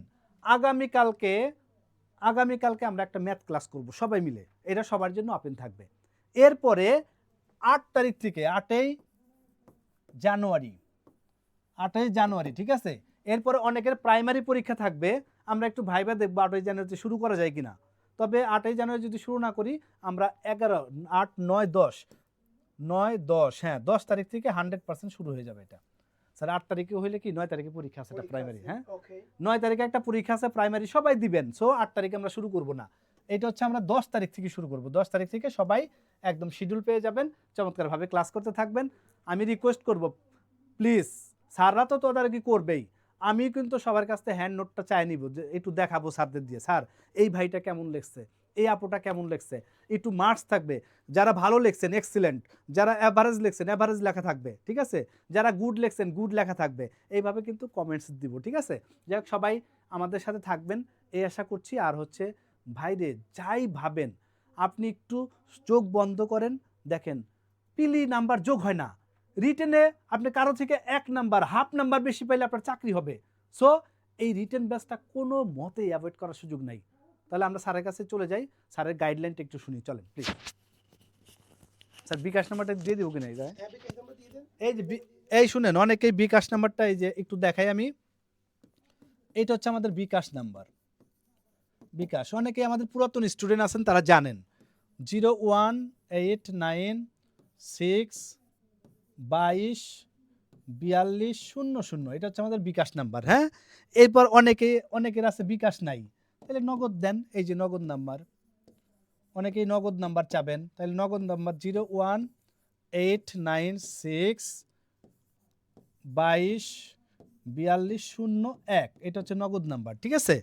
এরপরে আর একটা নাম্বার আমি একটু দিয়ে দিতে চাই, সেটা হচ্ছে আমার নাম্বারটা, কারণ অনেকেই ভর্তির আগে অনেক কিছু জানতে চান, কোনো কনফিউশন থাকলে আমাকে ফোন দিবেন। হ্যাঁ, আর সার্ভিস নিয়ে কোনো ধরনের পরামর্শ থাকলে, কোনো ধরনের অভিযোগ থাকলে আগে আমাকে ফোন দিবেন। হোয়াটসঅ্যাপ নাম্বারে দেখেন 01896224210, এটা হচ্ছে আমার নাম্বার। আমার নামটা হচ্ছে BAPPIDAS, বাপ্পি দাস। ফেসবুকে সার্চ দিলেও পেয়ে যাবেন এখানে, ঠিক আছে, বাপ্পি দাস। তাহলে চলেন আমরা স্যারের কথাগুলো শুনি। স্যার ওকে স্যার, এই শুনেন, আমি বলি রিটেন ব্যাচটায় সুমন স্যার ইংলিশে যা বলবে তাই শুনবেন, তারেক স্যার ম্যাথের জন্য যা বলবে তাই শুনবেন। বিলিভ করেন, আমি অবাক হয়ে যাই যে এইখানে ভাই কমন তো পড়েই, কমন পড়ার পাশাপাশি যেটা হচ্ছে আপনি কমন না পড়লে কিভাবে লিখে আসবেন, এইটা কিন্তু দারুণ একটা ব্যাপার। যে আপনাকে শুধু মুখস্থ করাবো না, এটা না, এমন একটা অদ্ভুত একটা টপিকস আসলো, যেই টপিকসটা সম্পর্কে আপনার ধারণা নাই, কিন্তু তারপরে যেন আপনি ওই যে 35টা যেহেতু নোট করে ফেলছেন, ওর আলোকে আপনি চমৎকারভাবে লিখে আসতে পারবেন, ঠিক আছে। এইটা হচ্ছে এই কোর্সের মূল বৈশিষ্ট্য। আচ্ছা, অসংখ্য ধন্যবাদ বাপি ভাইকে। আমি আবারও বলি, দেখতে পারেন আপনারা প্রিমিয়াম রিটেন ব্যাচটা আমাদের বেশ ভালো একটা ব্যাচ, আলহামদুলিল্লাহ। আমরা খুব সুপ্রিম লেভেলে সার্ভিস দেওয়ার চেষ্টা করি। যারা একদম নতুন তারা কোন ব্যাচে ভর্তি হবে? যারা একদম নতুন তারা আমাদের ব্যাংক জব রেগুলার ব্যাচে ভর্তি হবে। যারা একদম নতুন তারা আমাদের ব্যাংক জব রেগুলার ব্যাচে ভর্তি হবে। শোনো, এইটাতে তোমরা একেবারেই নতুন, প্লিজ তোমরা এই ব্যাচে যুক্ত হও না, তোমরা তাহলে আউটপুট পাবে না। যারা ব্যাংক জবে কয়েকটা রিটেন দিয়েছেন, ব্যর্থ হচ্ছেন, অথবা এমসিকিউ সম্পর্কে ধারণা হয়েছে, এখন একটু রিটেনে মানে বুঝতে চাচ্ছেন, বা খুব অল্প সময়ে ব্যাংকের প্রস্তুতি নিতে চাচ্ছেন, এবং এর আগে দেখা যাচ্ছে মাস 2-3 আপনারা ব্যাংক নিয়ে একটু নাড়াচাড়া করতেছেন, তাদের জন্য আমরা এই ব্যাচে ওয়েলকাম জানাবো। কিন্তু যারা একেবারে ফ্রেশার, অবশ্যই আপনারা এই ব্যাচে যুক্ত হবেন না। এবং যারা আমাদের 27-28 ব্যাচ, তারাও কিন্তু এই ব্যাচে যুক্ত হবেন না। অনেকে কিন্তু 27-28 ব্যাচের স্টুডেন্ট আছেন, তারা না। 26 ব্যাচ পর্যন্ত আমরা, কারণ 26-এ তো অনেকগুলো ক্লাস হয়ে গিয়েছে, 26 ব্যাচ পর্যন্ত আপনারা এই ব্যাচে যুক্ত হতে পারেন। ক্লিয়ার? আমরা মূলত এই ব্যাচটাতে আমাদের ইনহাউস স্টুডেন্টদেরকেই মূলত আমরা বেশি মানে তাদেরকে আমরা মোটিভেট করি, হ্যাঁ, এখানে আসার জন্য। কারণ একদম নতুন যারা, তারা তো আমাদের সার্ভিস সম্পর্কে অতটা অকিভাল কিনা আমি জানি না, কিন্তু যারা আমাদের রেগুলার ব্যাচের স্টুডেন্ট, যেমন গতবার আমরা আমাদের 287 জনকে নিয়ে শুরু করেছিলাম, এই 287 জনের মধ্যে মোর দ্যান কিন্তু 240 স্টুডেন্ট কিন্তু আমাদের অনগোয়িং স্টুডেন্ট ছিল। হ্যাঁ, সেই জন্য বলবো, তোমরা যারা আমার রেগুলার স্টুডেন্ট আছো তারা তোমাকে চেনোই, সো আমি তোমাদেরকে ইনসিস্ট করবো bank job premium written batch must করো। আমি বললাম তো, তোমার স্বপ্ন পূরণে তুমি অনেক দূর এগিয়ে যাবে। ওকে, সো আমি যেখানে ছিলাম সেখানে যদি একটু চলে আসি। সো ভাই, আমি ফ্রি অ্যান্ড রাইটিং আমাদের যে 2টা ক্লাস হয়, এই 2টা ক্লাস সম্পর্কে যদি একটু বলি। প্রথমেই দেখাই সাবজেক্ট ভার্ব এগ্রিমেন্ট। এরপরে তোমরা জানো কি না, তোমার লেখার মানটাকে তুমি যদি সমৃদ্ধ করতে চাও, সবচেয়ে গুরুত্বপূর্ণ যে বিষয়টা, এটা বিলিভ করো, সেটা হলো রিডিউসড ক্লজ। সেটা হলো রিডিউসড ক্লজ। কিন্তু এই রিডিউসড ক্লজ সম্পর্কে আমি খুব মানে দিই, স্ট্রংলি বলতেছি, রিডিউস ক্লজ নিয়ে কোনো ক্লাসে মানে কোনো প্রতিষ্ঠানে এই নিয়ে কথা বলা হয় না। খুব কম বইতে, খুব কম পরিমাণ বাজারের বইতে রিডিউস ক্লজ নিয়ে কথা বলা হয়েছে। কিন্তু রিডিউস ক্লজ যে কত ইম্পর্টেন্ট একটা টপিক, ইউ কান্ট ইমাজিন লেখার ক্ষেত্রে। এবং কেউ যদি আমার প্রিমিয়াম রিটেন ব্যাচের স্টুডেন্টের ফ্রি অ্যান্ড রাইটিং ক্লাস করে থাকো, রিডিউসড ক্লজটার একটু কেমন তোমাদের উপকার হচ্ছে কিনা একটু প্লিজ কমেন্টস করবো, ভালো লাগে এগুলো শুনলে। সো রিডিউস ক্লাসের মধ্যে 2টা পার্ট আছে, একটা হলো ডিরেক্ট V3 মানে ডিরেক্ট পাস্ট পার্টিসিপল, আর একটা হলো ডিরেক্ট ভার্বের সাথে আইএনজি। সো এই 2টা পার্টই আমি আপনাদেরকে দেখিয়ে থাকি, ডিরেক্ট পাস্ট পার্টিসিপল আর একটা হলো ডিরেক্ট ভার্বের সাথে আইএনজি। এই 2টা দুইটা পার্টি মূলত রিডিউসড ক্লজ নিয়ে কথা বলে, এই দুইটা পার্ট আমি দেখিয়ে থাকি। আরেকটা হলো ভাই লিঙ্কিং ডেসক্রিপশন বা অ্যাপোজিশন। আমরা সকলেই জানি অ্যাপোজিশনের একটা বিষয়, এটা মোটামুটি অনেকেই জানো, কিন্তু এই অ্যাপোজিশনটা রিটেনে কিভাবে ইমপ্লিমেন্ট করবে এটা আমি তোমাদেরকে শেখাবো, এবং এটা আসলেই খুব চমৎকার একটা মানে ইনগ্রিডিয়েন্ট তোমার মার্কটাকে বাড়ানোর জন্য। আমরা যেটাকে বলি mark hiker topic. Price hike মানে কি, দ্রব্যমূল্যের দাম বেশি, আর মার্ক হাইক মানে কি, মার্ক বেশি হবে। সো মার্ক হাইকার টপিক এগুলা কিন্তু তোমার লেখার ক্ষেত্রে মার্ক বাড়াইতে সহযোগিতা করে। আর 2 নাম্বার সেন্টেন্সে যেটা শেখাই সেটা হলো রিস্ট্রাকচারিং অফ সেন্টেন্স। ভাই কেবল একটা অ্যাডভার্ব ব্যবহার করে তুমি যে তোমার সেন্টেন্সটাকে কত চমৎকারভাবে উপস্থাপন করতে পারো, এটা কিন্তু তুমি তোমার অনেকেই জানো না। এই পার্টগুলাই কিন্তু আমরা আমাদের এই রিস্ট্রাকচারিং অফ সেন্টেন্সে দেখিয়ে থাকি। সেন্টেন্সের মধ্যে কিন্তু ভাই মূলত 2টা পার্ট থাকে, হ্যাঁ, একটা হলো মূল অংশ, আর একটা হলো আমরা যেটাকে বলি এক্সটেনশন পার্ট। এই এক্সটেনশন পার্ট কমা দিয়ে কিন্তু অনেক জায়গায় বসানো যায়, এই পার্টগুলো কিন্তু আমরা এখানে খুব চমৎকারভাবে দেখানোর চেষ্টা করি। আর এটা হলো সেন্টেন্স এক্সটেনশন। খুব ছোট একটা সেন্টেন্সকে, খুবই ছোট, Bangladesh is a developing country, এই সেন্টেন্সটাকে আপনি কিভাবে 2 লাইন বা 3 লাইন একটু বড় করবেন, সেই পার্টটা কিন্তু আমরা সেন্টেন্স এক্সটেনশনে দেখিয়ে থাকি। ক্লিয়ার? আমরা খুব ছোট একটা এক্সাম্পল দিয়ে খুব বড় 3 লাইনের একটা সেন্টেন্স লিখে ফেলি, সেই পার্টটা একটু দরকার, কারণ লেখার ক্ষেত্রে আপনি যদি মার্ক বেশি পেতে চান অবশ্যই আপনার সেন্টেন্সটা একটু ব্রড হওয়া ভালো। সেন্টেন্স যদি একটু দীর্ঘ হয় তাহলে দেখবেন যারা এক্সামিন মানে যারা খাতা দেখে তারা কিন্তু একটু স্যাটিসফাই হয়। ওকে, সো ফ্রি হ্যান্ড রাইটিংয়ে আমরা এই ক্লাসটা দেখিয়ে থাকি। এইবার আসেন আমি যদি একটু ট্রান্সলেশন নিয়ে কথা বলি, আমার এখানে ট্রান্সলেশন বা রিট্রান্সলেশন, এই ক্ষেত্রে আমরা কি করি ভাই? ট্রান্সলেশন আজকে একটা ক্লাস নিয়েছি, তোমরা যদি কেউ থেকে থাকো, ট্রান্সলেশনে মূলত 4টা টপিক লাগে, 4টা টপিক। মানে বাংলা থেকে ইংলিশ যে ট্রান্সলেশন, এটা যদি তুমি প্রফিশিয়েন্ট হইতে চাও, আমি দেখেছি ট্রান্সলেশন করাইতে গিয়ে অনেক স্যার বলে এটা সাবঅর্ডিনেট ক্লজ, এটা প্রিন্সিপাল ক্লজ, এটা হলো অ্যাডভার্বিয়াল ক্লজ, এটা হলো কমন নাউন, এটা হলো কালেকটিভ নাউন, এটা প্রপার নাউন, এটা তা। ভাই এত কিছু দিয়ে আমরা জন্য ট্রান্সলেশনের জন্য কত মার্ক সময় পাবো? প্রত্যেকটা মার্কের জন্য কি হাফ মিনিট করে সময় পাবো, তাই না? তার মানে 20 মার্কের জন্য মাত্র 10 মিনিট সময় পাবো। ভাই 10 মিনিটে আপনাকে ট্রান্সলেশন করতে হবে, প্লিজ একটু বোঝার চেষ্টা করবেন। 10 মিনিটে যদি ট্রান্সলেশন করতে গিয়ে ওই ট্রান্সলেশনের মধ্যে কোনটা সাবঅর্ডিনেট ক্লজ, কোনটা প্রিন্সিপাল ক্লজ, কোনটা কমন নাউন, কোনটা কালেকটিভ নাউন, কোনটা প্রোনাউন, কোনটা অ্যাডজেক্টিভ, এইটা যদি চিন্তা করেন ট্রান্সলেশন জীবনে আপনাকে করা লাগবে না, আপনি ওই পর্যায়েই থাকবেন, জব পাবেন না, এটা আমি লিখে দিতে পারি। সেই জন্য ট্রান্সলেশনটা সাবলীলভাবে করতে হবে, কোনো রকম কোনো গ্রামারের প্রেশার বাদে। আমি বলি নাই কোনো গ্রামার লাগবে না, যে গ্রামারগুলো দরকার সেগুলো তো আমরা শিখাই, কিন্তু আপনারা যে গ্রামারের প্রতি মাত্রা অতিরিক্ত ডিপেন্ডেন্ট হন, এইটা হওয়া যাবে না। মাত্রা অতিরিক্ত ডিপেন্ডেন্সি বাদেই আপনি কিন্তু ট্রান্সলেশনটা খুব সাবলীলভাবে করতে পারবেন। ট্রান্সলেশনের জন্য মূলত 4টা টপিক দরকার হয়। একটা হলো আপনাকে ভার্ব আইডেন্টিফিকেশন জানতে হবে, ভার্ব জানতে পারলে আপনি মানে কাজ হবে। আর একটা হলো টেন্স, একটা হলো ভয়েস, বাক্যটা টেন্স কোন টেন্সে আছে, আরেকটা হলো অ্যাক্টিভে আছে না প্যাসিভে আছে, আর একটা সাবজেক্ট আইডেন্টিফিকেশন। এই 4টা কম্পোনেন্ট যদি আপনার জানা থাকে বা আপনি আইডেন্টিফাই করতে পারেন, আমি সুমন গ্যারান্টি দিচ্ছি যত কঠিন সেন্টেন্সই হোক না কেন আপনি খুব সাবলীলভাবে ট্রান্সলেট করতে পারবেন। জাস্ট আমার সাথে 2 ঘন্টার একটা ক্লাস করবেন। এখন আপনাদের মনে করেন স্যার আসলেই কি গ্রামারের উপরে ডিপেন্ডেন্সি বাদে ট্রান্সলেশন করা সম্ভব? ভাই আমি তো আমার একটি ইউটিউব লিঙ্ক দিয়ে দিয়েছি, আপনি জাস্ট ট্রান্সলেশনের ওই লিঙ্কটা একটু আরেকবার দিয়ে দাও দরকার হইলে, জাস্ট ওই লিঙ্কে আপনি একবার আধা ঘন্টা ক্লাস শেষে আপনি আধা ঘন্টা একটু ক্লিক করে আপনি লিঙ্কটাতে একটু দেখবেন আসলে এই ট্রান্সলেশন পারা সম্ভব কিনা। ট্রান্সলেশনের জন্য সবচেয়ে গুরুত্বপূর্ণ দরকার কি জানেন? সবচেয়ে গুরুত্বপূর্ণ যে বিষয়টা সেটা হলো আপনাকে টেন্স, ভয়েস এবং রিলেটিভ প্রোনাউন, এই পার্টটা আপনাকে সবচেয়ে বেশি গুরুত্ব দিতে হবে। এটা আপনারা অনেকেই এটাতে অবহেলা করেন। এই জন্য আমি যে ট্রান্সলেশনের 5টা ক্লাস নিব প্রিমিয়াম রিটেন বেসে, এই 5টা ক্লাসের মধ্যে প্রথমেই আমি আপনাদেরকে শেখাবো, এই যে দেখেন লেকচার 1 ফাউন্ডেশন স্ট্রেংথেনিং ক্লাস, মানে কি আপনার ফাউন্ডেশনটাকে কিভাবে শক্তিশালী করব। এই ফাউন্ডেশনে আমরা আপনাকে কি শেখাবো? প্রথমেই ভাই অ্যাক্টিভ সেন্টেন্সেস, টেন্স মানেই কিন্তু অ্যাক্টিভ সেন্টেন্স, ভয়েস আমরা মূলত প্যাসিভ সেন্টেন্সকে বুঝাই। সো প্রথমেই আপনাকে অ্যাক্টিভ সেন্টেন্স, প্যাসিভ সেন্টেন্স এই সম্পর্কে বৃহৎ ধারণা দিব। এবং আপনি জানেন কি না এই অ্যাক্টিভ সেন্টেন্সের পরে আমি আপনাকে 13টা সেন্টেন্স করাবো, প্যাসিভ সেন্টেন্সের পরে আমি আপনাকে 13টা সেন্টেন্স করাবো, 26টা সেন্টেন্স অ্যাক্টিভ এবং প্যাসিভের উপরে করানো হবে। এরপরেই ভাই ইউজ অফ রিলেটিভ প্রোনাউন, কারণ রিলেটিভ প্রোনাউনটা রিটেনের ক্ষেত্রে খুবই গুরুত্বপূর্ণ। আরেকটা গুরুত্বপূর্ণ আছে যেটাকে আমরা নন ফাইনাইট ভার্ব বলে থাকি, এই নন ফাইনাইট ভার্বটাও গুরুত্বপূর্ণ, সেটা হলো use of infinitive and জিরান্ড। So ভাই এই 4টা টপিক আপনাকে জানতেই হবে যদি আপনি খুব সাবলীলভাবে ট্রান্সলেশন করতে চান। সেটাই আমরা কি করেছি ফাউন্ডেশন স্ট্রেংথেনিং ক্লাস বা লেকচার 1-এর মধ্যে আমরা সেটা ঢুকিয়েছি। এরপরে আমরা যে কাজটা করি, ভোকাবুলারি ছাড়া কিভাবে সম্ভব, নাইস একটা কোশ্চেন, ভোকাবুলারি অবশ্যই দরকার। সো এটা নিয়েও একটু কথা বলবো, একটু ওয়েট করো। সো এরপরে আমরা কি করব, ট্রিক্স শিখাবো, ট্যাকটিক্স শিখাবো, এরপরে আমরা কি করব, রিয়েল এক্সাম কোশ্চেন সলভ করব। এইভাবে আমি আমার পাঁচটা কি করেছি, আমার ট্রান্সলেশনটাকে আমি ডেভেলপ মানে আমি সজ্জিত করেছি, আমি ডেকোরেট করেছি। এখন একটা ছেলে বলল, স্যার ভোকাবুলারি ছাড়া কিভাবে সম্ভব? ভাই আমাদের ট্রান্সলেশনগুলো স্পেসিফিক কিছু, ব্যাংকের ট্রান্সলেশন বলো, কম্প্রিহেনশন বলো, ফোকাস রাইটিং বলো, স্পেসিফিক টপিক থেকে আসে। আমি খুব ব্রডলি যদি বলি, ইকোনমি রিলেটেড ইস্যুস আসে, ভালো করে বুঝবা, ইকোনমি রিলেটেড ইস্যুস আসে, ইনভায়রনমেন্ট রিলেটেড ইস্যুস আসে, bank and banking related issues আসে, আর আইটি রিলেটেড। তুমি দেখো কোশ্চেনগুলো অ্যানালাইসিস করো, সব কিন্তু এই টপিকের উপরে বেস করেই আসে। এই জন্য আমি দেখি স্টুডেন্টরা মাঝে মাঝে যে ট্রান্সলেশন করতে গিয়ে বা ফোকাস রাইটিং লিখতে গিয়ে ওয়ার্ড খুঁজে পাই না। এই প্রতিবন্ধকতা ওভারকাম করার জন্যই আমি যে কাজটা করেছি, প্রত্যেকটা টপিকের মধ্যে আমি টপিক বেসড কিছু নেসেসারি ওয়ার্ড যেগুলো ট্রান্সলেশনের জন্য, ফোকাস রাইটিংয়ের জন্য লাগে, আমি সেই টপিকগুলো দিয়ে দিয়েছি। প্রতিটা লেকচার শিটে আমি 2টা করে টপিক ভাগ করে দিয়েছি। যেমন দেখেন, ইকোনমি রিলেটেড ইম্পর্টেন্ট কিছু ওয়ার্ড আছে, যে ওয়ার্ডগুলো বারবার আপনার পরীক্ষায় কাজে লাগে, সো এইগুলো আমি কিন্তু এখানে দিয়ে দিয়েছি।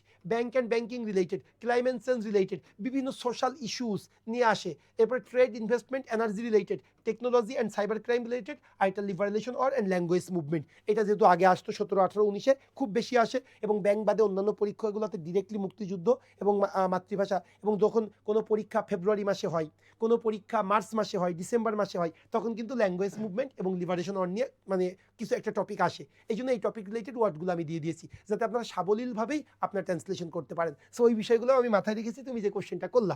এরপরে যদি বলি একটু reading comprehension and summary writing. ভাই বিশ্বাস করেন, রিডিং কম্প্রিহেনশন, এই রিডিং কম্প্রিহেনশন একটা ক্লাস লিঙ্ক দাও অবশ্যই। ভাই আপনি বিশ্বাস করেন, রিডিং কম্প্রিহেনশনে যদি নবম গ্রেড মানে ফার্স্ট ক্লাস যে চাকরি, কম্বাইন্ড সিনিয়র অফিসার বাংলাদেশ ব্যাংকে রেডি, এখানে 30 মার্কস কোশ্চেন হয়, 30 মার্কসের কোশ্চেন হয়। আর 10ম grade combined officer, Bangladesh bank officer, Bangladesh bank cash officer, combined cash officer এবং আরসি, এখানে দেখা যাচ্ছে জেনারেলি 20 মার্কসের কোশ্চেন হয়। এটা খুবই ভাইটাল একটা ইস্যু, কিন্তু আমি কেন জানি না বেশিরভাগ স্টুডেন্ট এখানে ব্যাপক মাত্রায় নেগলিজেন্সি শো করে, তাদের ব্যাপক উদাসীনতা। এবং আমি এমন অনেক মোর দ্যান 50% স্টুডেন্টের মুখে শুনেছি, স্যার ও রিডিং কম্প্রিহেনশন তো স্যার, ও আরসি স্যার একদম শেষে কোনো রকম একটা আনসার লিখলেই হয়ে যায়। কিন্তু না রে ভাই, বিশ্বাস করেন, অল্প পরিশ্রমে অল্প সময়ে বেশি মার্ক ক্যারি করা যায় রিডিং কম্প্রিহেনশনে, কিন্তু এটাই সবাই কি করে, এটাই কিন্তু অনেকেই নেগলিজেন্সি শো করে বা এটাই সবাই অ্যাভয়েড করে। কিন্তু রিডিং কম্প্রিহেনশন খুব এটাকে বেশি স্ট্র্যাটেজিক হওয়া যায়। যেমন ট্রান্সলেশনের ক্ষেত্রে অনেক বেশি স্ট্র্যাটেজিক মানে সম্ভব হয় না, কিন্তু রিডিং কম্প্রিহেনশনে আপনি কিন্তু ব্যাপক স্ট্র্যাটেজিক হইতে পারবেন। একটু স্ট্র্যাটেজিক ওয়েতে লিখতে পারলে রিডিং কম্প্রিহেনশন অল্প সময়ে অল্প পরিশ্রমে আপনি ম্যাক্সিমাম মার্ক এনশিওর করতে পারবেন। সেই জন্য রিডিং কম্প্রিহেনশনের ক্লাসটা জাস্ট একটা ক্লাস, আমার 1 নাম্বার ক্লাসটা যদি ওরা দিয়ে থাকে, রিডিং কম্প্রিহেনশনে 1 নাম্বার ক্লাসে কীভাবে লিখবেন, কি লিখার কৌশলটা আমি খুব চমৎকারভাবে এখানে আমি আলোচনা করার চেষ্টা করি। সো ওরা যদি, আমি জানি না কত নাম্বার দিয়েছে, সো আপনি ইউটিউবে দেখবেন। জাস্ট অনুরোধ থাকলো অ্যাটলিস্ট রিডিং কম্প্রিহেনশনের ক্লাস একটা, আর হলো লেটার ট্রান্সলেশনের ক্লাস এবং ফোকাস রাইটিংয়ের ক্লাস একটা করে দেখবেন, তাহলে আপনি আইডিয়া পাবেন যে আসলেই আমরা কেন প্রিমিয়াম রিটেন ব্যাচ নিয়ে এত বেশি আশাবাদী। ক্লিয়ার? সো রিডিং কম্প্রিহেনশনে একটু মানে খুব চমৎকার হইতে লেখা যায়, কিন্তু এটা তো মুখার কোনো বিষয় না। যেমন দেখেন কীভাবে হাউ টু রাইট, অনেকেই মনে করে কি জানেন, আমাদের রিডিং কম্প্রিহেনশনে একটা কোশ্চেন মূলত ফিক্সড থাকে। ধরুন 20 মার্ক থাকলেও ওই কোশ্চেনটা আসে, আবার 30 মার্ক থাকলেও এই কোশ্চেনটা আসে। সেটা কি, what is the main idea of the passage, অথবা what is the title of the passage. এই দুইটার মধ্যে একটা কোশ্চেন আসবেই। আমরা অনেকেই জানি না মেইন আইডিয়া এবং টাইটেলটা কিভাবে লিখতে হয়, এটাই অনেকে জানে না। আমি একটা জাস্ট আপনাদেরকে কমন একটা মিস্টেকের কথা বলি, যেহেতু আপনারা এখনও অনেকজন আমার সাথে যুক্ত আছেন। সিম্পলি দেখেন, যখন বলা হয় what is the title of the passage, স্টুডেন্টরা কী লেখে জানেন? The title of the passage should be. ভাই আপনি জানেন কি না, এই শুড বি কথাটা কিন্তু লেখা উচিত না। আপনি স্যাররে কি বলতেছেন, স্যার এই প্যাসেজের টাইটেল হওয়া উচিত।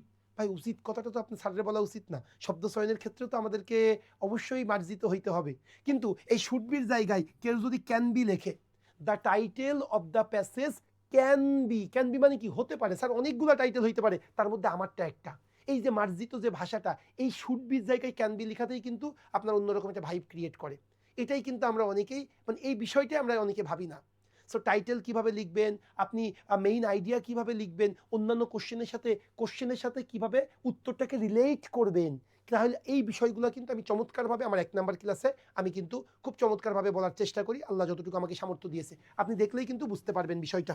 আচ্ছা এরপরে বলি, তোমরা অনেকেই বলতেছো স্যার 1200 টাকা পাঠাই, স্যার 1300 টাকা পাঠাই। এটা একটু কেন বুঝো না ভাই? তোমরা 200-300 টাকা, মানে আমি 1500 বলছি, তোমরা 1300 বলতেছো, 200 টাকা কম। ভাই টাকাটা বিষয় না, বিষয়টা সার্ভিসটা তোমরা কেমন পাবা। আমি 200 টাকা তুমি কম দিয়ে যদি সার্ভিসটা লোয়ার গ্রেড পাও, নো, এটা না। আমি চাই টাকা 2000 না 3000 হোক, 5000 হোক, 10,000 হোক, এটাতে চিন্তা করবা না।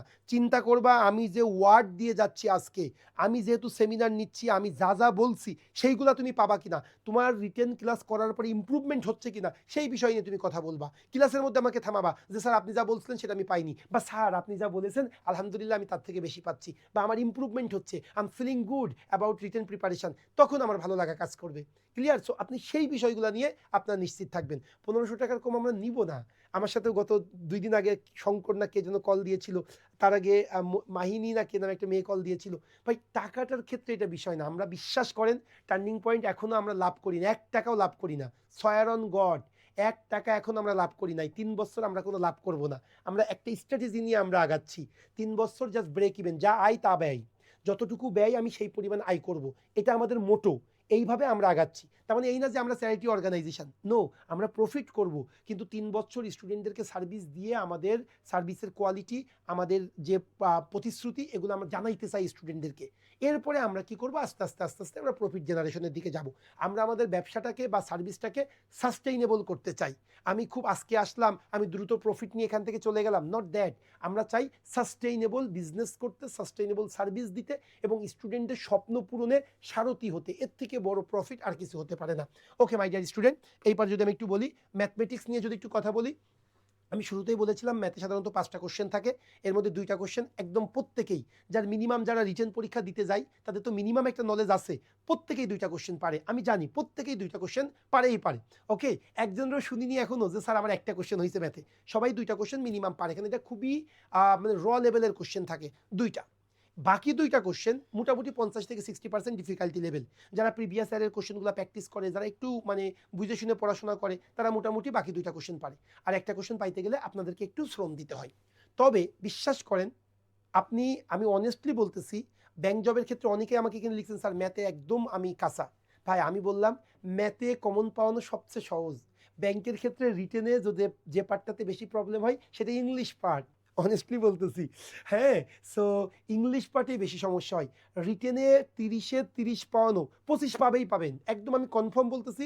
আপনি 4টে 424 মার্ক পাবেনই পাবেন। 4টা কোশ্চেন আপনি জাস্ট তারেক স্যারের এই 13টা ক্লাস করবেন, তারেক স্যারের এই 13টা 10টা লেকচার শিট 13টা ক্লাস। আপনি যদি তারেক স্যারের এই 13টা ক্লাস করেন, তারেক স্যার এবং শুভ্র স্যারের, আমি আপনাকে এনশিওর করতেছি শুধু ক্লাসে স্যার যে ম্যাথগুলো করাবে, স্যার প্রত্যেকটা ক্লাসে 15 থেকে 20টা, অন এভারেজ 20টা করে ম্যাথ করায়, 20টা থেকে 25টা, 18টাও কিছু কিছু আছে, 22টা কিছু আছে, অন এভারেজ 20টা কোশ্চেন করাবে। এই 13টা ক্লাসে 13 দুগুণে 26, 260টা করে ম্যাথ করাবে তারেক স্যার, শুভ্র স্যার। ওই 260টা ম্যাথ আপনি করবেন খুব ভালো করে, আমি সুমন গ্যারান্টি দিচ্ছি আপনি 4টা ম্যাথ পাবেনই পাবেন। কারণ ওইভাবেই আমাদের লেকচার শিট, ম্যাথ লেকচার শিটের সাথে আমিও সম্পৃক্ত ছিলাম, তো সো ওইভাবেই কিন্তু ইনশাল্লাহ আমাদের লেকচার শিটগুলো তৈরি করা হয়েছে। সো এটা নিয়ে বেশি কথা বলবো না। ফাইনালি জেনারেল নলেজ, ভাই এই পার্টটা কিন্তু খুবই ইম্পর্টেন্ট, জেনারেল নলেজের এই পার্টটা। আমরা আমাদের রেগুলার জেনারেল নলেজ ক্লাসটা নেই, আমাদের আরেকজন শিক্ষক নেই, কিন্তু এই প্রিমিয়াম রিটেন ব্যাচে কিন্তু জেনারেল নলেজের ক্লাসটা সম্পূর্ণ তুইন ভাই নিয়ে থাকে। উনি কৃষি ব্যাংকে আছে, কারণ হলো কি ব্যাংকের রিটেনটা, জেনারেল নলেজের রিটেনটা সামওয়াট ডিফারেন্ট হচ্ছে। আপনারা যদি লাস্ট 4টা বা 5টা কোশ্চেন যেগুলো হয়েছে, এই লাস্ট কম্বাইন্ড সিনিয়র অফিসার, এই কোশ্চেনটাও যদি আপনারা একটু অ্যানালাইসিস করেন, দেখবেন জেনারেল নলেজ একটু ডিফারেন্ট ওয়েতে। কেমন ডিফারেন্ট ওয়েতে? ভাই জেনারেল নলেজের মধ্যে আমি যেগুলো আপনাদেরকে ভাইবাতে পড়াই সেইগুলো আসতেছে, খেয়াল করছেন কিনা? যেমন কি যে আর যে আমাদের ব্যাংক রেট জিনিসটা কি, এই ব্যাংক রেট কিন্তু এই কিছুদিন আগে কিন্তু এসএলআর আসছে রিটেনে, এসএলআর, হ্যাঁ, স্ট্যাটিউটরি লিকুইডিটি রেশিও যেটা আর কি, এসএলআর সিআরআর কি সেটা আসছে, যেটা কিন্তু আমরা সাধারণত রিটেনে পড়াই না। সো রিটেনটাকে আপনাকে একটু ডিফারেন্ট ওয়েতে পড়াইতে হবে। এই জন্যই তুহিন ভাই যেহেতু এই বিষয়টাতে খুবই প্রফিসিয়েন্ট, এই জন্য কিন্তু আমরা সম্পূর্ণ প্রিমিয়াম রিটেন ব্যাচের কিন্তু আমরা তুহিন ভাইকে দিয়ে জেনারেল নলেজ ক্লাসটা নিয়ে থাকি। ওকে, এবং এখানে কিন্তু ব্যাংকিং টার্মগুলো এখন খুবই গুরুত্ব পাচ্ছে দিনে দিনে, এবং একটু বুঝে শুনে পড়াশোনা করলে যে 15টা কোশ্চেন, এখানে কিন্তু 10টা কোশ্চেন কমন ফেলানো কোনো ব্যাপারই না। আমি দেখেছি কোনো ব্যাপার না 10টা কোশ্চেন কমন ফেলানো। যেমন এবার দেখেন ওয়ার্ল্ড ব্যাংকের অঙ্গ সংগঠন 5টা আমরা সকলেই জানি, এর মধ্যে ওই যে লোয়ার ডেভেলপিং কান্ট্রিগুলোতে কোন অঙ্গ সংগঠন, অ্যাসিস্ট এক্সিস্ট করে থাকে। এটা কিন্তু মূলত খুবই মানে এটা প্রিডিক্টেবল একটা কোশ্চেন ব্যাংকের ক্ষেত্রে, হ্যাঁ, ব্যাংকের রিটেনের ক্ষেত্রে। সো এইভাবে আর কি টুইনসার ক্লাসটা নিয়ে থাকে। ফাইনালি যদি বলি, respected teacher of bank written course, bank written course কারা পরিচালনা করে, ইংলিশ ক্লাসটা সম্পূর্ণরূপে আমি এবং তাহিদ ভাই নিয়ে থাকে। সম্পূর্ণ ট্রান্সলেশন ক্লাস আমি নিব, সব কয়টা কম্প্রিহেনশন ক্লাস আমি নিব, সব কয়টা ফ্রি হ্যান্ড রাইটিং ক্লাস আমি নিব, বিজনেস লেটার এই ক্লাসটা আমি নিব। ফোকাস রাইটিংয়ের ক্ষেত্রে আমাদের যে 9টা ক্লাস এবং আর্গুমেন্টেটিভ রাইটিংয়ের যে 2টা ক্লাস, এই 2টা ক্লাসের মধ্যে আমি একটা আর্গুমেন্টেটিভ রাইটিং ক্লাস নেব, তাহিদ ভাই একটা নেবে। আর ফোকাস রাইটিংয়ে আমি 4টা নিব, তাহিদ ভাই 5টা নেবে, অথবা ভাইস ভার্সা, আমি 5টা, তাহিদ ভাই 4টা। আর ম্যাথের ক্ষেত্রে পুরাটা তারেক স্যার এবং শুভ্র স্যার করবে, এবং জেনারেল নলেজের পার্টটা পুরোপুরি তুহিন ভাই দেখবে। উনি চাকরি বেশ কিছুদিন হয়েছে তার, সে একটু ভয় পায় কৃষি ব্যাংকে যেহেতু আছে, এই জন্য তার ছবিটা এখানে অ্যাড করা হয়নি। Okay my dear student, that's all about my session. আমি আবারও বলবো, প্রিমিয়াম রিটেন ব্যাচের কথাটা আমি যদি বলি, আমি আপনাকে এটা দায়িত্ব নিয়ে বলতেছি, অনেস্টলি স্পিকিং আমি খুবই মানে জোরালোভাবে আপনাদেরকে বলতেছি, এই প্রিমিয়াম রিটেন ব্যাচের ইনভেস্টমেন্ট যেটা, এটা আপনার জন্য খুবই কগনিটিভ একটা ইনভেস্টমেন্ট হবে। আপনি এর প্রোডাক্টিভিটি আপনি মানে অনেক গুণ আপনার এক্সপেকটেশন ফিল আপ হবে, আমি আপনাদেরকে ড্যাম শিওর। আপনি শুধুমাত্র আমার 2টা যে ফ্রি হ্যান্ড রাইটিং, এটার জন্যই আপনি 1500 টাকা বাজি ধরতে পারেন। যদি কেউ আমার ফ্রি হ্যান্ড রাইটিং ক্লাস করে থাকেন, ওখানে যে টপিকগুলো আমি পড়িয়ে থাকি এবং যেভাবে ওই লেকচার শিট 2টা আমি যেভাবে সাজিয়েছি এবং যেভাবে ক্লাস নিয়ে থাকি, আপনারা কেউ যদি গ্যামলিং করতে চান, এই 2টা ক্লাসের উপরে বেস করে আপনি 1500 টাকার বাজি ধরে রাখতে পারেন। এছাড়াও তো আমাদের ট্রান্সলেশন ক্লাস, ফোকাস রাইটিংয়ের ক্লাস, কম্প্রিহেনশনের ক্লাস, তারেক স্যার শুভ্র স্যারের ম্যাথ ক্লাস, তুহিন স্যারের জেনারেল নলেজ ক্লাস, আলহামদুলিল্লাহ আপনারা খুব কমপ্লিট একটা প্যাকেজ পাবেন। এবং রিটেন, আমি এটা বলতে চাই, আমার এখানে আপনি ভর্তি হন কি হন না এটা আমার গুরুত্বপূর্ণ না, কিন্তু আজকের সেশনটা, এই যে 1.5 ঘন্টা যে সেশনটা আমি কন্টিনিউ করলাম, আমার মূল ইচ্ছাটা ছিল আপনাদেরকে রিটেন সম্পর্কে একটু কনসাস করা, আর কিচ্ছু না। মানে আপনাদেরকে একটু কনসাস হওয়া যে রিটেনটা, এই রিটেনের প্রতি আপনাদের মনোযোগটা, কনসেন্ট্রেশনটা বাড়ানো, রিটেনের প্রতি যাতে আপনারা একটু এনথুজিয়াস্ট হন, একটু কেয়ারফুল হন, একটু কনসাস হন, একটু ওয়াচফুল হন, এইগুলো আমি চেষ্টা করেছি। সো আমি আবারও বলবো ভাই, রিটেনের কোনো বিকল্প নেই, কিন্তু বিশ্বাস করেন বেশিরভাগ স্টুডেন্ট রিটেনটাকে অবহেলা করে। জব প্রাপ্তির ক্ষেত্রে ব্যাংকার হওয়া রিটেন ভালো ছাড়া সম্ভবই না, কিন্তু যারা চাকরি পাচ্ছে তাদেরও যে লেখা খুবই ভালো তা না, খুবই up to the mark, standard not that, তারা মন্দের একটু ভালো, সেই মন্দের ভালোটা আপনাদেরকে তৈরি করা কোনো ব্যাপারই না, জাস্ট একটু কগনিটিভ ওয়েতে পড়াশোনা করানো। ভাই আপনাদেরকে ইনভেস্ট করা উচিত ক্যারিয়ারের জন্য, প্রতিনিয়ত একদম আনটিল ডেথ পর্যন্ত সেলফ ডেভেলপমেন্টের জন্য ইনভেস্ট করা উচিত। কিছু একটা অংশ আমরা শুধু মনে করি কি আমাদের পেটের ক্ষুধাটা নিবারণ করি, কিন্তু আমাদের আত্মার ক্ষুধা, আমাদের সেলফ ডেভেলপমেন্টের যে মানে investment, this is the best investment. সেই জন্য বলবো ভাই, চাকরি লাগবেই লাগবে। সো চাকরি প্রাপ্তির ক্ষেত্রে আমার রিটেনটা অবশ্যই ওভারকাম করতে হবে। সো রিটেন যেহেতু ওভারকাম করতেই হবে, একটু শুরু থেকেই ভালো মতো আমরা চেষ্টা করি না, শুরু থেকে একটু লজিক্যাল ওয়েতে পড়ি না। আপনি একা একা প্রস্তুতি নিতে পারেন, আই অ্যাপ্রিসিয়েট ইউ, কিন্তু জাস্ট অল্প সময়ে সাজানো গুছানোর যে ব্যাপারটা, এই ব্যাপারটাই কিন্তু আমরা করে থাকি, এবং সেই ব্যাপারটার কাছে একটু কমপ্লেক্স ওয়েতে আপনি প্রস্তুতি নিচ্ছেন, সেটা খুব আমি ইজিয়েস্ট ওয়েতে আপনাদের সামনে উপস্থাপন করতে পারবো। একটু মানে 40টা লেকচার শিট আপনাদেরকে প্রোভাইড করব।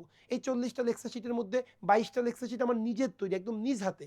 13টা লেকচার শিট তারেক স্যারের নিজ হাতে তৈরি। বাকি 4টা লেকচার শিট তুহিন স্যারের নিজ হাতে তৈরি। বোঝাইতে পেরেছি বিষয়টা?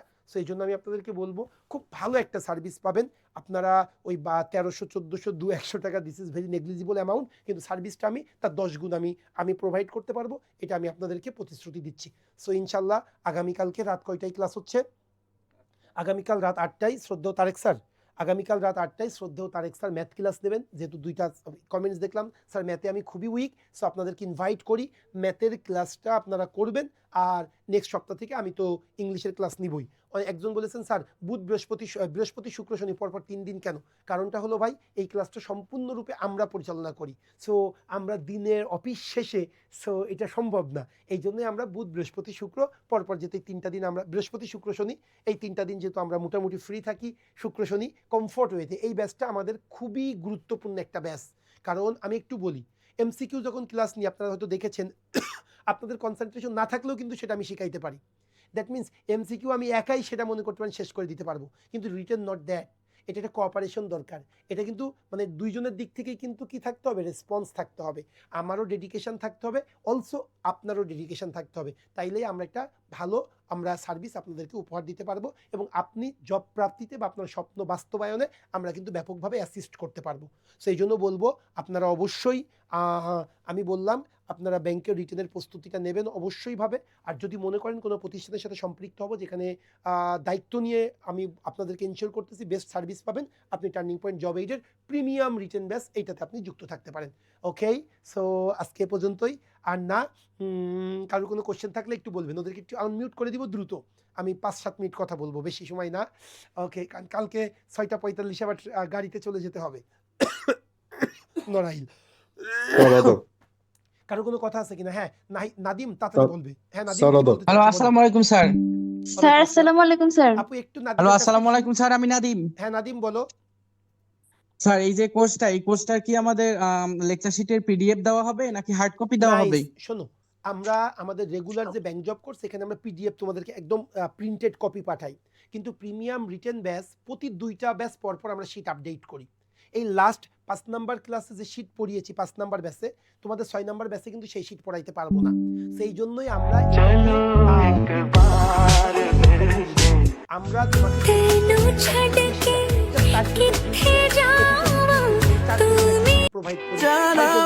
প্রোভাইড করি। ওকে, সো এভাবে আমরা 5টা করে বা 10টা করে শীট প্রোভাইড করে দিব। ক্লিয়ার বিষয়টা? স্যার আমার কিছু বলার ছিল স্যার। স্যার আমার একটু বলার ছিল স্যার। হ্যাঁ বলো ভাই, কি বলতে চাচ্ছো? স্যার এই যে ডিসকাউন্টটা দিয়েছেন স্যার, এটা স্যার মানে কাল থেকে 1500 টাকায় করে দিলে ভালো হয়। এই রাতে স্যার 500 টাকা এখন কোথায় পাবো? আমি অনেকের কাছে ফোন দিছি স্যার, কারো কাছে স্যার এই মুহূর্তে আমি 500 টাকা পাইলাম না। আচ্ছা তা আমার স্যার ভর্তি হওয়ার ইচ্ছা আচ্ছা, আছে ইটস স্যার। ওকে, জি, ইটস জি, ওকে। সবারই সমস্যা। হ্যাঁ বলো, কি বলতে চাচ্ছো? বলছি আমরা তো গ্রাম সাইডে থাকি স্যার, আমাদের এখন রিচার্জ আচ্ছা, করা সম্ভব না। রিচার্জে ওকে, এটা কোনো ইয়ে না, বাপ্পি ভাই এটা বলেছিল, আমি আমার ইয়েতে বলতেছি আগামীকাল রাত 8টা পর্যন্ত তোমরা এই সুযোগটা নাও। আগামীকাল রাত ঠিক আছে 8টা, স্যার, ধন্যবাদ। আগামীকাল রাত 8টা পর্যন্ত তোমাদেরকে একটা কনস্ট্রেইনড হইতে ভর্তি করবো, নট দ্যাট। এইটা কিন্তু একটা অন্য সার্ভিস, আমি আবারও বলতেছি তোমাদেরকে, আমার যারা প্রিমিয়াম রিটেন ব্যাচের আছে প্লিজ তাদের সাথে কমিউনিকেট করে তোমরা একটু ভর্তি হয়েও। আমি দরকার প্রিমিয়াম রিটেন ব্যাচে ওদের সাথে তোমাদেরকে আগে যুক্ত করাই দিব ওই ব্যাচে, তাহলে তোমরা অ্যাটলিস্ট রিয়েল ফিডব্যাকটা পাবা। হ্যাঁ, সো আমি এইখানে কিন্তু একটু অন্য সার্ভিস। আরেকটা কথা বলে দিই, একটু প্রেশার আছে এই ব্যাচটাতে, এই জন্য আমরা বারবার বলি, কিন্তু নতুনদের জন্য এই ব্যাচ না, যারা ব্যাংক জব সম্পর্কে কোনো ধারণা নেই তাদের জন্য এই ব্যাচ না, তাদের জন্য রেগুলার ব্যাংক জব কোর্স।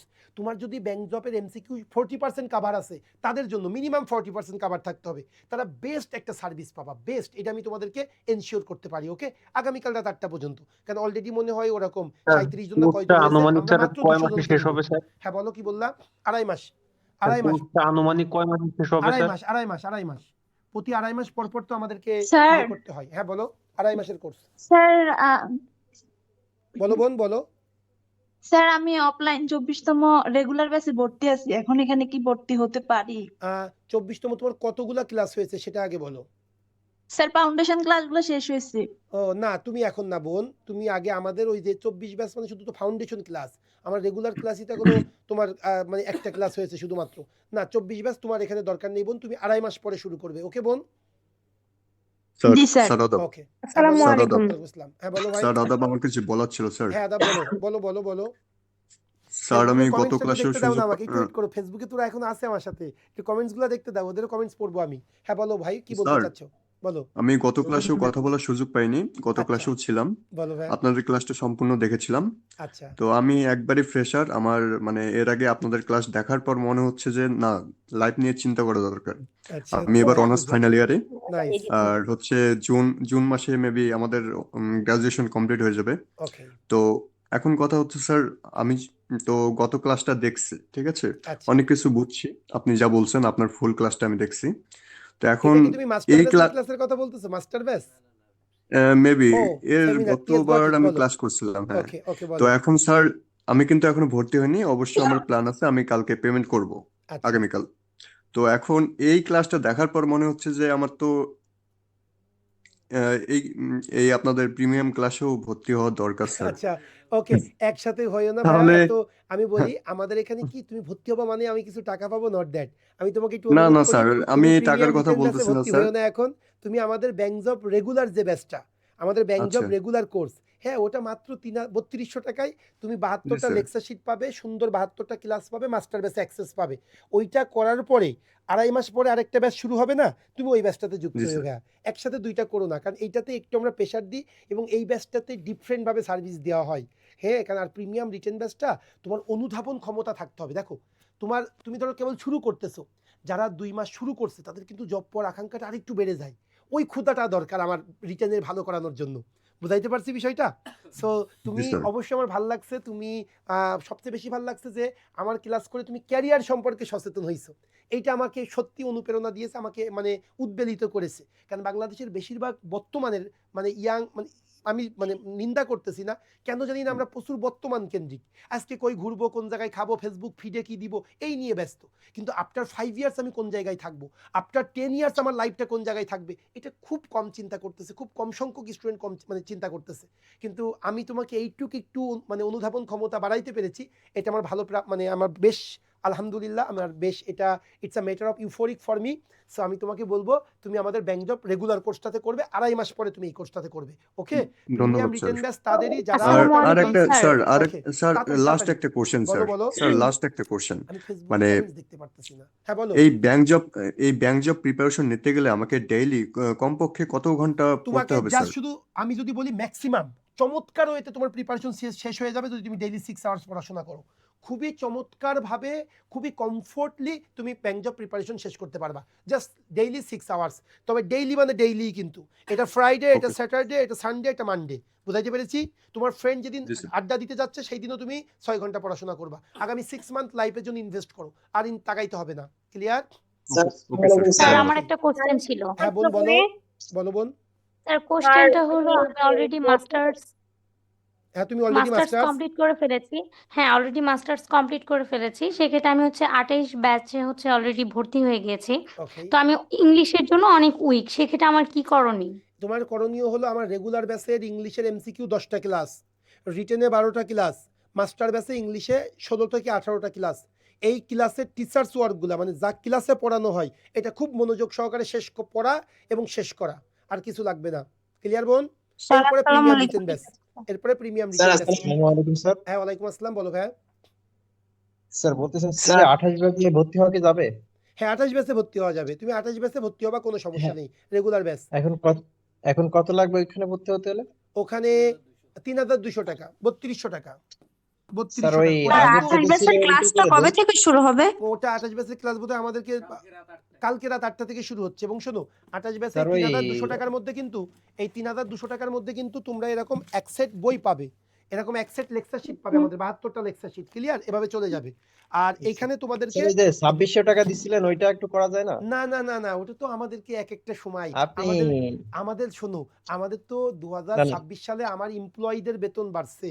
আমার এখানে হাউস রেন্ট বাড়ছে 20%। আগে আমরা 1,30,000 টাকা ভাড়া দিতাম, এখন আমাদেরকে 1,56,000 টাকা ভাড়া দিতে, 46,000 টাকা ভাড়া দিতে হচ্ছে।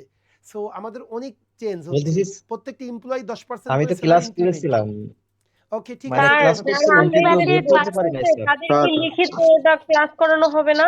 আরেকবার বলো বোন, কি বললা তুমি সুন্দর মতো?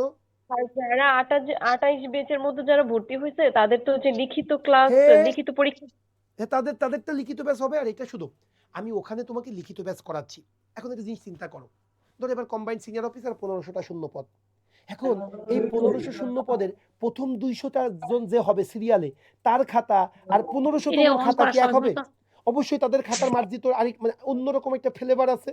ওই ফ্লেভারটা যাতে তোমার খাতার মধ্যে থাকে সেটা নিয়ে আমরা কাজ করি। কারণ রিটেন ব্যাচের প্রস্তুতিটাকে তোমাকে সর্বোচ্চ পর্যায়ে নিতে হবে, একদম আটমোস্ট একটা প্রিপারেশন নিতে হবে। ওই আটমোস্ট প্রিপারেশনটা আমরা এই জায়গায় কাজ করে থাকি। আচ্ছা স্যার, লেকচার শিট কি পিডিএফ স্যার দেওয়া ২৮ হবে? ব্যাচের রুটিনটা কবে পাবো আমরা? আগামীকাল। ও গ্রুপে দিয়ে দিয়েছি অলরেডি বোন, তুমি একটু দেখো গ্রুপে স্যার আর অলরেডি 28 ব্যাচের রুটিন দিয়ে দিয়েছি। গ্রুপে দেখো, পিন করা আছে, একটু ঝুঁকলেই পাবে। স্যার 28 ক্লাস তো ব্যাচে 5 2600 তারিখ টাকায় থেকে হওয়ার ভর্তি কথা করাচ্ছে। ছিল। ওইটা ওই দিন ছিল, আজকে তো না। কেন বুঝতেছে না? আমি একটা দিনের জন্য আপনি একটা বলছিলাম, আমি একটু মিস্টেক করছিলাম ওই জন্য ওইটা ভর্তি কোনো হতে পারি বিষয় নাই। না। আপনি এরা শুধু 600 টাকা, এখন 3200, 600 টাকাই তো কম বেশি। আপনি কিন্তু তুমি না না সার্ভিসটা আপনি তোমরা কেন 2600 টাকা চিন্তা আমারে করো না? ভর্তি করান, আমাদের আমি বাংলাদেশের তাহলে লোক কালকে 100 টাকা, ভর্তি হই। শোনো ডিসকাউন্ট দিচ্ছে 10%, পাগল হয়ে গেছে। কিন্তু দাম বাড়ায় ডিসকাউন্ট দেওয়ার তো দরকার নেই, কোয়ালিটি দেখবা, কোয়ালিটি। ওকে, আমার রিটেন ব্যাস কোয়ালিটি এইখানে, তো দেখেই তো কোয়ালিটি আমি দেখবা। আপনার লেকচার গুলো দেখে আমি আসসালামু ভর্তি আলাইকুম হতে স্যার। চাচ্ছি। আচ্ছা, ওয়ালাইকুম আসসালাম। লেডিস ফার্স্ট, আপু বলো। স্যার ওই যে স্লাইডে আপনার যেটা ওই যে অর্থনৈতিক সমীক্ষা বাজেট জনশুমারি ওই স্লাইডটা একবার দেখাতে পারবেন, আপু তাহলে একটা স্ক্রিনশট বাজেট নিয়ে নিতাম। জনশুমারি পড়ো না, অর্থনৈতিক সমীক্ষাটা পড়বা খুব চমৎকার ভাবে, ওকে খুব স্যার। চমৎকার ভাবে। আর চেষ্টা করবা, আমার ব্যাসে যুক্ত হইলে তো ভালো, না হইলেও আমি যে ফোকাস জি রাইটিং এর স্যার, আমরা ভর্তি হয়েছে। 35টা ফোকাস রাইটিং দিই না, ওই ফোকাস রাইটিং গুলো জি একটু স্যার। অবশ্যই বোন শেষ করবা, কারণ ওইগুলো আমরা অনেক পরিশ্রম করে তৈরি করেছি। হ্যাঁ, ওকে স্যার। হ্যাঁ, ওয়ালাইকুম আসসালাম, বলো বলো। স্যার হ্যাঁ বলো ভাই, শুনতেছি, বলো ভাই। স্যার ওকে, আরেকজন বলো, ওনার। একজন স্যার স্যার আমি একটু কথা বলতে চাই। স্যার আচ্ছা আচ্ছা, একটু wait, কেউ কেউ কথা একজন বলবে না। হ্যাঁ বলো বলো, কি বলতে চাচ্ছ বলো। রেগুলার একজন কি আছে স্যার? হ্যাঁ, স্যার একজন ছাত্র রেগুলার ব্যাচে ভর্তি আছে স্যার, তার করণীয় স্যার কয়টা গ্রুপে অ্যাড থাকতে হবে স্যার? কয়টা গ্রুপে অ্যাড থাকতে হবে স্যার, প্লিজ একটু বলেন স্যার। আচ্ছা, সে হলো রেগুলার ব্যাচের স্টুডেন্ট, আমি তোমাকে বলে দিই, তার দুইটা ব্যাচ গ্রুপে মাস্ট অ্যাড থাকতে হবে। একটা হলো আমাদের রেগুলার ব্যাচ, প্রত্যেকটা ব্যাচের জন্য আমাদের একটা করে ডেডিকেটেড গ্রুপ থাকে, ওই ডেডিকেটেড গ্রুপে অ্যাড হবা আর মাস্টার ব্যাচে অ্যাড হবা, ক্লিয়ার, শেষ। এরপরে কি হবে, হ্যাঁ ফুল পেমেন্ট করলে তো মাস্টার ব্যাচে চলে আসবে। এরপরে তোমার যখন ওই রেগুলার ব্যাচের মোর দ্যান 40% ক্লাস হয়ে যাবে, দুইভাবে করতে পারো, একটা রেগুলার ব্যাচের ক্লাস শেষ, তারপরে তুমি প্রিমিয়াম রিটেন ব্যাচে আসতে পারো, অথবা রেগুলার তোমার চাকরিটা আর্জেন্ট দরকার বা তোমার প্রিপারেশনটা আরও তুমি দ্রুত নিতে চাচ্ছ, সেই ক্ষেত্রে রেগুলার ব্যাচের মিনিমাম 40% ক্লাস শেষ হবে, তারপরে মাস্টার ব্যাচে যুক্ত হবা, এর আগে যুক্ত হইতে পারবা না। এই মাস্টার ব্যাচ বলি প্রিমিয়াম রিটেন ব্যাচ, ক্লিয়ার? ওকে, লাস্ট কোশ্চেন। ক্লাসের লিংকগুলো আমরা কিভাবে পাবো? ক্লাস লিঙ্কগুলো আপু তুমি যখন ফুল পেমেন্ট মানে করবে, তখন আমাদের এখান থেকে তোমাকে একটা গ্রুপে যুক্ত করা হবে, সেই গ্রুপ হ্যাঁ মানে স্যার, অলরেডি পেমেন্ট হয়ে গেছে, ওকে গ্রুপে বোন, অ্যাড হয়েছে। এই প্রিমিয়াম রিটেন ব্যাচ 6 নামে একটা গ্রুপ আমরা আলাদা তৈরি করেছি, ওইখানে তোমাকে যুক্ত করব, যুক্ত করার পরে ওই গ্রুপে তোমাকে লিংক যাবে এবং তোমার হোয়াটসঅ্যাপে তোমার লিংক চলে যাবে, ক্লিয়ার, তোমার নাম্বারে ঠিক আছে স্যার, হোয়াটসঅ্যাপ থ্যাংক ইউ। গ্রুপে চলে যাবে। তারপরে তুমি ওই গ্রুপে ঢুকে, এবং আমরা ক্লাস রুটিনটা এবং টাইমটা 1 তারিখে দিয়ে দিব, ধরো জানুয়ারি মাসের ক্লাস কোন দিন কি হবে, একদম 1 তারিখে ওই রুটিনটা তোমার চলে যাবে। সো ওই দিন ওই রুটিন অনুযায়ী তুমি জয়েন করবে এবং লিংকটা আমরা তোমাদের গ্রুপে দিয়ে দিব, ওকে বোন, প্রতি 30 মিনিট আগে। 28 ব্যাচের ক্লাস কি স্যার কালকে থেকে শুরু হবে স্যার? আগামীকাল থেকে শুরু হবে, আগামীকাল থেকে শুরু হবে। ওকে, স্যার আমার তো হ্যাঁ বলো মিটিং আপু, আছে স্যার। আমি বলো। স্যার আমাদের শুধু ফাউন্ডেশন ক্লাসগুলো শেষ হয়েছিল, কিন্তু স্যার আপনাদের ক্লাসগুলো করে মানে এত পরিমাণে মোটিভেটেড হয়েছে, আমার মনে হয় যে এখন থেকে যদি প্রিমিয়ামটা পড়া শুরু করি, প্রিমিয়াম রিটেন ব্যাচ, তাহলে এগিয়ে থাকতে পারবো। বোন আমি তোমাকে এক্ষেত্রে একটা স্যার, কথা বলি বোন, প্রথমত বিষয়টা হলো তোমার হাতে কত সময় আছে, তুমি স্টাডির জন্য কত সময় দিতে পারতেছো, ভালো করে বুঝবে। তুমি যদি স্টাডির জন্য পার ডে 8 আওয়ার্স সময় দিতে পারো, 8 আওয়ার্স, তাহলে তুমি দুইটা একসাথে শুরু করতে পারো। কিন্তু তুমি 8 আওয়ার্স সময় দিতে পারতেছো না, তুমি 5 আওয়ার্স সময় দিতে পারতেছো, আমি বলবো তোমাকে একটা আমাদের রেগুলার কোর্স করতে হবে। এখন তুমি না স্যার আমার মোটামুটি মাস্টার শেষ, আমি এখন শুধুমাত্র এই জবের জন্যই আসি, হ্যাঁ তখন ফাইন, তুমি 5 ঘন্টা রেগুলার ব্যাচের জন্য দাও, সাফিসিয়েন্ট, আর 3 ঘন্টা প্রিমিয়াম রিটেন ব্যাচের জন্য দাও, প্রতিদিন 3 ঘন্টা করে দিলে আমার হবে, আমার আর লাগবে না। সো এইটা তোমাকে এনশিওর করতে হবে, তোমাকে ডিসিশন নিতে হবে। যেমন দেখো, আমি আমার একটা গল্প শোনাই, আমি দেখতাম আমাদের বড় ভাই বোনেরা মাস্টার্স পরীক্ষার পরে তারপরে তারা জবের প্রিপারেশন নিতে যায়, এবার জবের প্রস্তুতি নিতে গিয়ে আরো 1-1.5 বছর 2 বছর চলে যায়। আমি চিন্তা করলাম, ওম্মা জবের যেহেতু প্রস্তুতিই নিতে হবে, জব যেহেতু আমাকে করতেই হবে, আমার বাপের টাকা নেই ব্যবসা করার, আমি জবের প্রস্তুতি আগে থেকে নিয়ে নিব। তুমি জানো আমি 3rd ইয়ার থেকে জবের প্রস্তুতি নিয়েছি, এবং আমি প্রত্যেক ওয়াক্তে নামাজ পড়ার পরে আমি আল্লাহর কাছে দোয়া করতাম, আল্লাহ আমার যেন মাস্টার্সের মানে MBA কমপ্লিট হওয়ার সাথে সাথে আমার চাকরি হয়ে যায়। আমি 3rd ইয়ার থেকে প্রস্তুতি নিয়েছি, আল্লাহর অশেষ মেহেরবানি, দেখো আমার কিন্তু MBA হয়নি, আমি BBA দিয়েই আমার চাকরি হয়ে গেছে। সেটা তোমার উপরে, আমি কিন্তু 3rd ইয়ার থেকে প্রস্তুতি নিয়েছি। আমার ভাইরে কি করছি জানো, যেদিন ইন্টারমিডিয়েট শেষ হয়েছে, আমি তো জানি ভার্সিটি বাংলাদেশ, এটা তুমি যতই তোমার সিজিপিএ ভালো হোক না কেন তোমার কাজ নেই, আমি কিন্তু সিজিপিএর পেছনে বেশি গুরুত্ব দিয়েছি। প্রতিদিন ওকে আমি 1 ঘন্টার একটা রুটিন করে দিছি, যে রুটিনটা সে কি করবে, সে জবের জন্য ডেডিকেটেড হইতে পড়বে। ভাই সে বের হয়েছে, তারও কিন্তু MBA হয়নি, আলহামদুলিল্লাহ তারও চাকরি হয়ে গেছে, এই যে লাস্ট সিনিয়র অফিসারের চাকরি হয়ে গেছে। আর ওই তোমার মানে সেও যেহেতু আমার আল্লাহ টাকা পয়সা দিয়েছে, ব্যাংকার হইলে টাকা পয়সা অনেক হবে তোমার, হ্যাঁ, এবং ব্যবসাও করি, সেটা পাওয়ারও দরকার আছে। ওর BCS রিটার্নও দিয়েছে, সেটা তো আগে থেকেই প্রস্তুতি, তার সাথে তোমাদের কম্পেয়ার করলে হবে না, এবং ব্যাংকে দেখো সিনিয়র অফিসার হয়ে গেছে। সেইটা অনেকে বোঝে না সো তোমার উপরে ডিপেন্ড করতেছে বোন, তুমি টাইমটা কত ইনভেস্ট করতে পারবা। 8 ঘন্টার কম যদি তুমি পড়ো, তুমি রিটেনে আইসো না। এখন তুমি 8 ঘন্টা পড়তেছো, ওকে ফাইন, তুমি 5 ঘন্টা রেগুলার ব্যাচ দিবা প্রতিদিন কাফি, আর 3 ঘন্টা রিটেনের জন্য দিবা। এটা কোয়াইট ইনাফ। আমি বোঝাইতে পেরেছি? সাফিসিয়েন্ট ইনাফ, রিডান্ডেন্সি ভুল। ওকে, ঠিক আছে। আজকে আন্না স্যার মাদ্রাসা থেকে যদি কোনো ফাজিল অনার্স শেষ করি, হ্যাঁ তাহলে তুমি পরীক্ষা দিতে পারবা। 4 বছর মেয়াদি অনার্স, 4 বছর মেয়াদি অনার্স থাকলেই হবে। তুমি মাদ্রাসা থেকে দাও আর তুমি আমাদের রেগুলার ইয়ে থেকে দাও, মানে আমাদের যে কি নাম বলে কারিকুলাম, আমাদের যে কারিকুলামটা আছে অনার্স মাস্টার্স দুইটাই সেম। আমাদের ক্ষেত্রে কোনো জবের প্রতিবন্ধকতা নেই। তবে যদি ডিগ্রি প্রোগ্রাম করো, 3 বছর মেয়াদি ডিগ্রি যাদের, তাদের 2 বছর মেয়াদি একটা মাস্টার্স থাকতে হয়। ওকে মাই ডিয়ার স্টুডেন্ট, আজকে এ পর্যন্তই। যারা আমার সাথে ফেসবুকে যুক্ত ছিলেন, অসংখ্য ধন্যবাদ আপনাদের জন্য। আমি আবারও শেষ করার আগে বলবো, ভাই রিটেনের কোনো বিকল্প নেই। বিলিভ মি, রিটেন ভালো করতেই হবে যদি আপনি ব্যাংকার হইতে চান বা আপনি একটা জব পেতে চান। আর রিটেন প্রস্তুতিটা অনেক স্ট্র্যাটেজিক ওয়েতে নিতে হয়। অনেকেই জানে না টাইমটা কিভাবে ম্যানেজ করতে হয়, অনেকেই জানে না কতটুকু পড়তে হয়, কোন জায়গায় কিভাবে সলভ করতে হয়, ট্রান্সলেশন কোন ট্রিকে যেতে হয়, কম্প্রিহেনশন কোন স্টাইলে সলভ করতে হয়। সো এই বিষয়গুলো আমরা আমাদের ক্লাসে পড়িয়ে থাকি। তবে একটা জিনিস অবশ্যই পরিষ্কার করে দিই আপনাদেরকে, ভাই নিজে পড়াশোনা না করলে, রিটেন নিজে প্র্যাকটিস না করলে, আমাকে যদি গুলায়েও খাওয়ান তাও কিন্তু কাজ হবে না। সেই কাজগুলো আমরা আপনাদেরকে নিয়ে করাবো। আমরা কিন্তু ক্লাসে যেভাবে শ্রম দিব এবং কিন্তু আমরা আপনাদের ওইভাবে কিন্তু হোমওয়ার্কও দিব, এবং হোমওয়ার্কগুলো কিন্তু আপনাদেরকে সাবমিট করতে হবে। এই জায়গায় কিন্তু মাঝে মাঝে দেখবেন আমি খুব আপনাদের সাথে রুদলেস বিহেভিয়ার করব, মানে খুব নিষ্ঠুর হয়ে যাব। সো এটা দরকার আছে ভাই। আমার সাথে আপনার কোনো সম্পত্তি নিয়ে ঝামেলা নেই, আমার বাবার সাথে আপনার বাবার কোনো পারিবারিক বা সম্পত্তির দ্বন্দ্ব নেই। আমি কেন আপনার উপরে রুষ্ট হব, কেন আপনার সাথে মাঝে মাঝে আমি বকাঝকা করব? এর কারণটা হলো ভাই, আপনি যেহেতু আমার উপরে বিশ্বাস করে আমার সাথে যুক্ত হয়েছেন, যাতে আল্লাহ মানে দিন শেষে আমি আপনার যাতে স্বপ্নটা পূরণে কিছুটা সহযোগিতা করতে পারি, এই জন্যই মাঝে মাঝে আপনাদেরকে বকাঝকা করব। আপনাদেরকে নিয়ে একসাথে আমরা খুব ভালো একটা সার্ভিস দিব, এই প্রতিশ্রুতি রেখে আমি বলতেছি, প্রিমিয়াম রিটেন ব্যাচটা সম্পূর্ণ আমি এবং তারেক স্যার ডিরেক্টলি কোঅর্ডিনেট করি, একদম ডিরেক্টলি আমরা এটাকে সব কিছু একদম আমরা এটার সাথে যুক্ত। সো এখানে সার্ভিস নিয়ে আপনাদের কোনো দ্বিধান্বিত নেই। আপনারা তো আমাদের রেগুলার ব্যাচে সার্ভিস পেয়েছেনই, আপনারা জানেন আমরা সার্ভিসের ক্ষেত্রে কেমন প্রতিজ্ঞাবদ্ধ, আমরা কিভাবে প্রতিশ্রুতি আমরা যেটা দিই সেটা আমরা কিভাবে পালন করি। প্রিমিয়াম রিটেন ব্যাচটা এটা আরও এক ধাপ এগিয়ে, এটা আমি আপনাকে ইনশিওর করতেছি। আজকে এ পর্যন্তই, ভালো থাকবেন, আমার জন্য দোয়া রাখবেন, টার্নিং পয়েন্টের জন্য দোয়া রাখবেন। আপনি আমার ব্যাচে যুক্ত হন কি হন না এটা আমার বিষয় না, বিষয়টা হলো আপনি যেন রিটেন নিয়ে কষাস হন, এটা যেন এটা মূল বিষয়। আর সবচেয়ে বড় বিষয় অবশ্যই ভাই ক্যারিয়ার নিয়ে সচেতন হবেন। ভালো থাকবেন, দোয়া রাখবেন। আল্লাহ হাফেজ। আগামীকাল রাত 8টা পর্যন্ত আমরা 1500 টাকায় রাখবো, এরপরে জাস্ট 2000। ওই যে একজন বললো না স্যার আপনি গত সেমিনারে 2600 টাকা নিয়েছেন, এবার নেন না। ভাই আমাদের তো একটা পরিকল্পনা থাকে, কেন বুঝেন না? আমাদের একটা লিমিটেশন থাকে, এটাকে কষ্ট নেবেন।